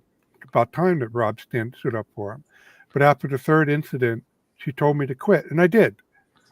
I quit. Well, that's a problem of the terrible justice then within your system. But right. Yeah. No, I by the standards, I don't. I basically threw down. I mean, I wasn't as guilty as the bully, mind you. But I could have walked away. And in fact, years later, when I was in football, I got into a fight with two guys, and I did not fight them. Luckily, I was wearing part of my gear, so I let them slam me around the locker room, and I did not swing one blow. I cut out, grabbed them because I didn't want to trip over something and bang my head against the floor, but I let them throw me around. And then the coach came up and broke down, and I got away scot-free, and those guys got booted off the team. And if I would have hit them, I would have been in less Well, trouble, but I would have been trouble. there is a saying in law enforcement that when it comes to a fight, the winner goes away in cuffs, the loser goes away in an ambulance. It isn't looking at who started. Generally speaking, as a general rule, Better to be judged by 12 than carried by 6. Exactly. No, certainly. But as a general rule, that is the way the justice system is set up, because when you're in school, they don't want to know who started it. Well, obviously, if Rob kicks somebody's ass, he's the one that started it, because no bully is going to pick on somebody who's going to kick their ass. But the reality is, if you went to, especially like a public school, there were bullies, and usually if you fought back with the bullies, maybe even if you didn't win, you took some point of toll. They wanted the ones that weren't going to stand up, and there's a lot of that on the internet, that people won't stand up. Listen, my situation as it is, which I'm not going to go into, is because I'm not going to be bullied. I refuse to be bullied. I refuse to be threatened. You're not going to threaten the people I care about, my family, and my friends. So, let it, again, better to be judged by 12 than carried by 6. I'm never going to be the person that, if I am in the right, I'm not going to be the one that's going to go, oh, because you're loud and obnoxious, I'm going to step away. No. I'm not going to. I'm not going to give in to the assholes.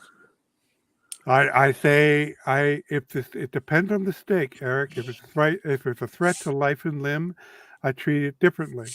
For example, but the Judges Guild situation, that was clear cut. I mean, I admit at first I was disbelief, and it took Kellyanne to kind of get me over that hump, because obviously here, how much of my, half, 3/4 of my publishing output was centered around Judges Guild, and I just couldn't believe the consequences. But once I got thinking straight, I knew what I had to do. And then I talked to some people, and about my proposed course of action, which was to talk to the licensees, or talk to Bob Jr. first, and then talk to the licensees about what I experienced. And then it became public, and I had my response prepared. So in that thing, it was very clear cut that, and Bob Bledsoe Jr. made it easy, because of course he posted that huge rambling post that just made my point for me. Yeah. It just didn't cease to become a matter. You didn't have to justify it. Yeah. And but with Zach S., there could have been an incident where he crossed my path, in which case I would have gone nuclear on him. I had one of my best friends of all in my life steal from me, and I threw him in jail. Not personally, but I was instrumental in the cops being able to arrest him and throw him in jail. And while I felt bad that the situation occurred, I did not have 1 minute feel remorse over the choices of helping the police make the case against him, because he had a problem, and you had empathy. Empathy does not mean you have to have sympathy. But all too often, I see people just lash out about slights and wrong thinking and stuff, and Well, I mean, Rob, even though I advocate defending yourself or striking back, I mean, I don't make posts on social media anymore because it's so bullshit. Yeah. Yeah. I mean, I don't even get involved in friendly discussions because I'm so tired of people. Let me back up. So phrase it this way: internet discussion is not is a general principle to me, in my experience. It is not about actually getting to a specific point of agreement on a situation. If I post a thing saying, "Hey, here's how I like to do hirelings in my game," blah blah blah. The odds of somebody posting a comment that's going to help me improve my own understanding, go, "Oh, okay, well, I could do that," is so low compared to the odds of people using it as a point to posture And for fuck you up. something else, Yep. either their own opinion, their own game, their own, or against me, or doing whatever. Like it, because everything is about 100,000 different postures about how people are all. They're constantly trying to angle the mirrors to change what people see, rather than just say, "Here's what the reality is." So I just don't even care anymore. I don't care to make a post to hear 400 people's postures. I'm just Well, tired. here the thing is, I have, as you guys, you know me well enough in our private side. I do have strong politics, but the thing is, I act when there's something at stake. Okay, when there's a chance for me to impact the issue. Like I'll let certain individuals have it with both guns when I'm in a school board meeting, and I know the issue, done the research, you know. But if it's just chatting and bitching about the school board, I'm not going to do that because it gets me nowhere. It's just a waste of my energy. Hey And guys, can I I? don't want it. That's why I don't talk about politics in my gaming, because what's important about politics and gaming, that you treat your customers fairly, you deliver good product, or what you share is the best work that you can But make that's it. not politics. That's just business. Hey guys, Right. can I jump in Yeah. with a little? Can I Yeah. jump in with a little something, because I think we're all in agreement on this. But I just found something I'm going to drop on you, because I haven't heard Eric. You haven't talked about, as far as I could tell. Nobody else is either. It just popped up in No. my random feed. I'll click a link, Eric. You got rather. I'll share the screen and I'll read it as we go here, because it's goddamn interesting. Okay. Now you got me intrigued, and you got. Yeah, I don't think you've talked about it yet. I All haven't right, seen enough it. prelude, Joe. I haven't Spit it out. seen. All right, here we What was the go. link? You. On the Cheddar got off the pot. On the Alexandrian blog, a historical note on Xandering. Alexandrian blog created Jaquaing the dungeon, and Oh, okay. apparently Janelle Jaquays doesn't want him to use that anymore. Number one, I guess first Janelle wanted to change, didn't like that the term dropped the S from her name. Her name is very important to her, understandably, wasn't a problem, no problem. But he promised to do this by the end of the year, because he had to scrub all kinds of metadata and everything else. And second, Janelle's preference for a change in the term, it was mentioned in other interviews. And this began a harassment campaign against Alexandra, I guess. Whenever somebody used it, Jaquaing the dungeon, that person would be targeted. Somebody took the form of, you shouldn't use that word, blah, blah, blah. Janelle was never behind it and didn't endorse it. But so they spoke earlier in the year, and now you will not see the phrase Jaquaing the dungeon on the Alexandrian ever again. And he's going to be a different phrase in his new book. So you want to be a game master. That is an FAQ. excellent article, Barbara Streisand. Thank you for letting us know about it. That's quite We interesting. will definitely not be using Jaquaing the dungeon. I mean, I wish the best of 4,000 luck times at now. changing it, but it's a popular term. I know. We just did a video talking about it last time we did a video, I think, didn't we? I have never used it. I know what it means, and maybe I use it colloquially, but I don't use it because I thought the whole concept was a bit overblown. But yeah, if she doesn't want her name to be used that way, that's fine by me. But unfortunately, Oh, I feel so bad when you're. It's like the. I'm sure the people who made Kleenex don't like the fact that their brand is now the generic term. Why wouldn't they like that? That's what I don't like that, understand. Rob. I think you have part of the problem. This kind of goes to some of the politics that we have, also, Rob. I think you're over empathizing for people who don't even need the empathy.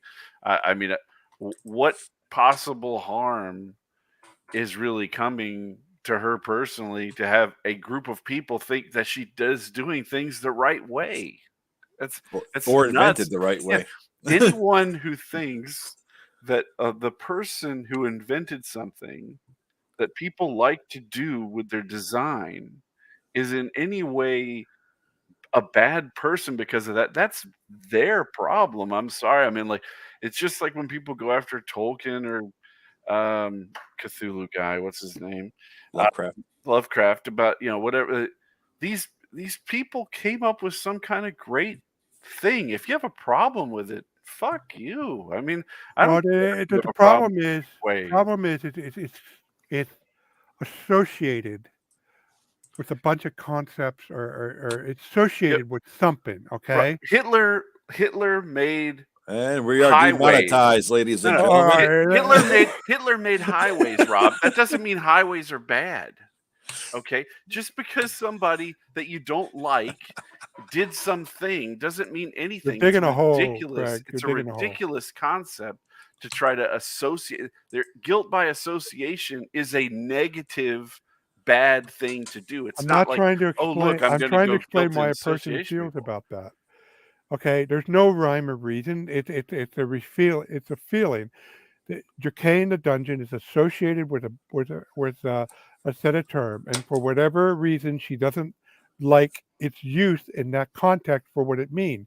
Just like the company, I forgot who owns Kleenex, doesn't like Kleenex to be used for a generic term for tissue paper for whatever Fortunately, their reason. feelings don't matter. It doesn't matter what she feels, Rob. I'm still going to use it however I want because I am not held hostage by other people's feelings. Well, I can't possibly be accountable to every person's feelings. It's literally impossible, Rob. And I'm tired of people who are complaining about some moral issue on their device made by slave laborers in China, telling me what I should and shouldn't care about. It's stupid. Well, here's the thing, Wait, Greg. Rob, I'm Eric's going been to trying shut to you up talk. for a moment because you stepped on me a number of times, and I know you don't do it on purpose. I'm sorry. I'm going to just. The issue with this is we have 4 people on screen, and I don't know, 21 watching live right now. And until Joe brought this up, none of us fucking knew about it. Yeah. That tells you that nobody out there, or very few people out there, know about this article and know the idea that Janelle doesn't want it. So you know what's going to happen? Everybody, with very few exceptions, are going to be talking about Janelle and the dungeon. And this article isn't going to make a hill of beans because very few people are going to read it. And unless you're watching this live stream, you're probably not going to know about it. And I still use Xerox for using a copy machine. Me too. I still use Kleenex for my tissue paper for my allergies. Band-Aids for bandages. Yep. You know, I still use. I was like, get me the Scots as opposed to toilet paper. You know, do you Google things? You know, exactly. It's right. a term. Did you Google it? Whoa! But no, I use Bing. But did you Google it? Well, yeah, of course I Googled it on Bing. You know, so I still say MapQuest for any generic. Yeah. Look it up on MapQuest for any generic map program there is. I call it MapQuest. So, not to take Greg's stance like I don't give a fuck, but the reality is, it's not going to change. Yeah. It's too late to change it.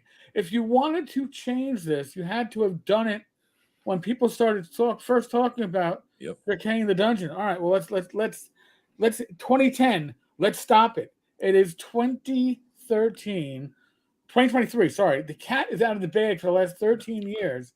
You're not going to take the cat and shove it back in the bag. Nope. It's too late. Yeah. It's too late. If this was going to be done, it had to happen over a decade ago. And then there's the I conceit actually that agree just with you, changing Eric. just changing the language and somehow matters. It doesn't. We're still talking about the same thing. It doesn't matter whether you call someone slow or retarded or mentally challenged. It doesn't matter whether we call it jaquazing the dungeon or Xandering or whatever. We're still talking about the same thing. Why are we even bothering to care about how somebody feels about us using the language? Because we know this Okay. person. This is not just some random or a large corporation. This is a specific individual I that don't we know have more her than. from Adam, bro. I've never met her in my life, and I Uh, don't think I ever will. I have met her. I will, very pleasant individual. But Xandering the dungeon. If I said at during this live stream, well, we're talking about Xandering the dungeon, people are gonna go, "What the fuck?" What are you I go, talking "Well, about? the legacy title would have been Janelle in the dungeon, but now we can't say that." Yeah.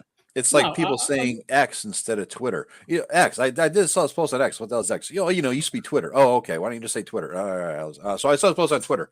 That's how it's going to turn out.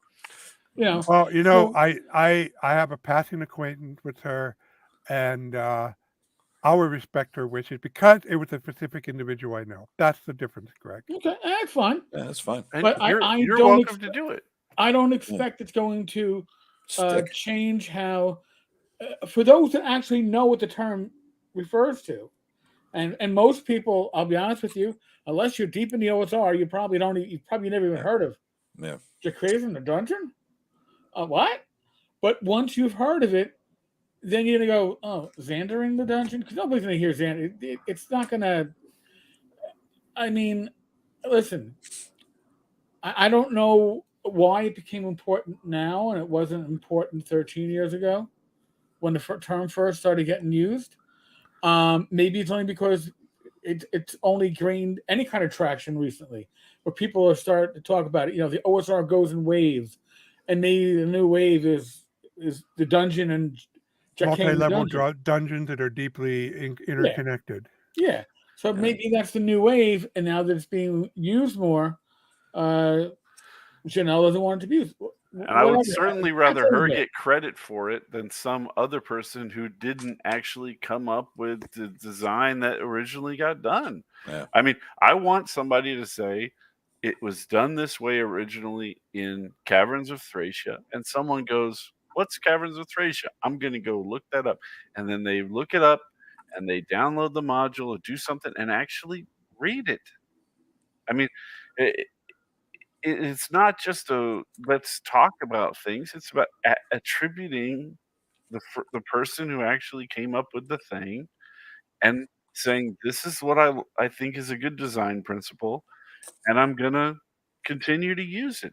Well, you could still attribute multi-level deeply interconnected dungeons to Janelle Jacquet without having you calling it Jacquet in the dungeon. That's clumsy. Besides, most people don't know, like Eric pointed out, most people don't know what Jacquet means. You have to explain it anyway. But here's the thing: even less people are going to know about Xander in the dungeon. The purpose of language, and this is a much bigger concept than just Janelle Jacquet.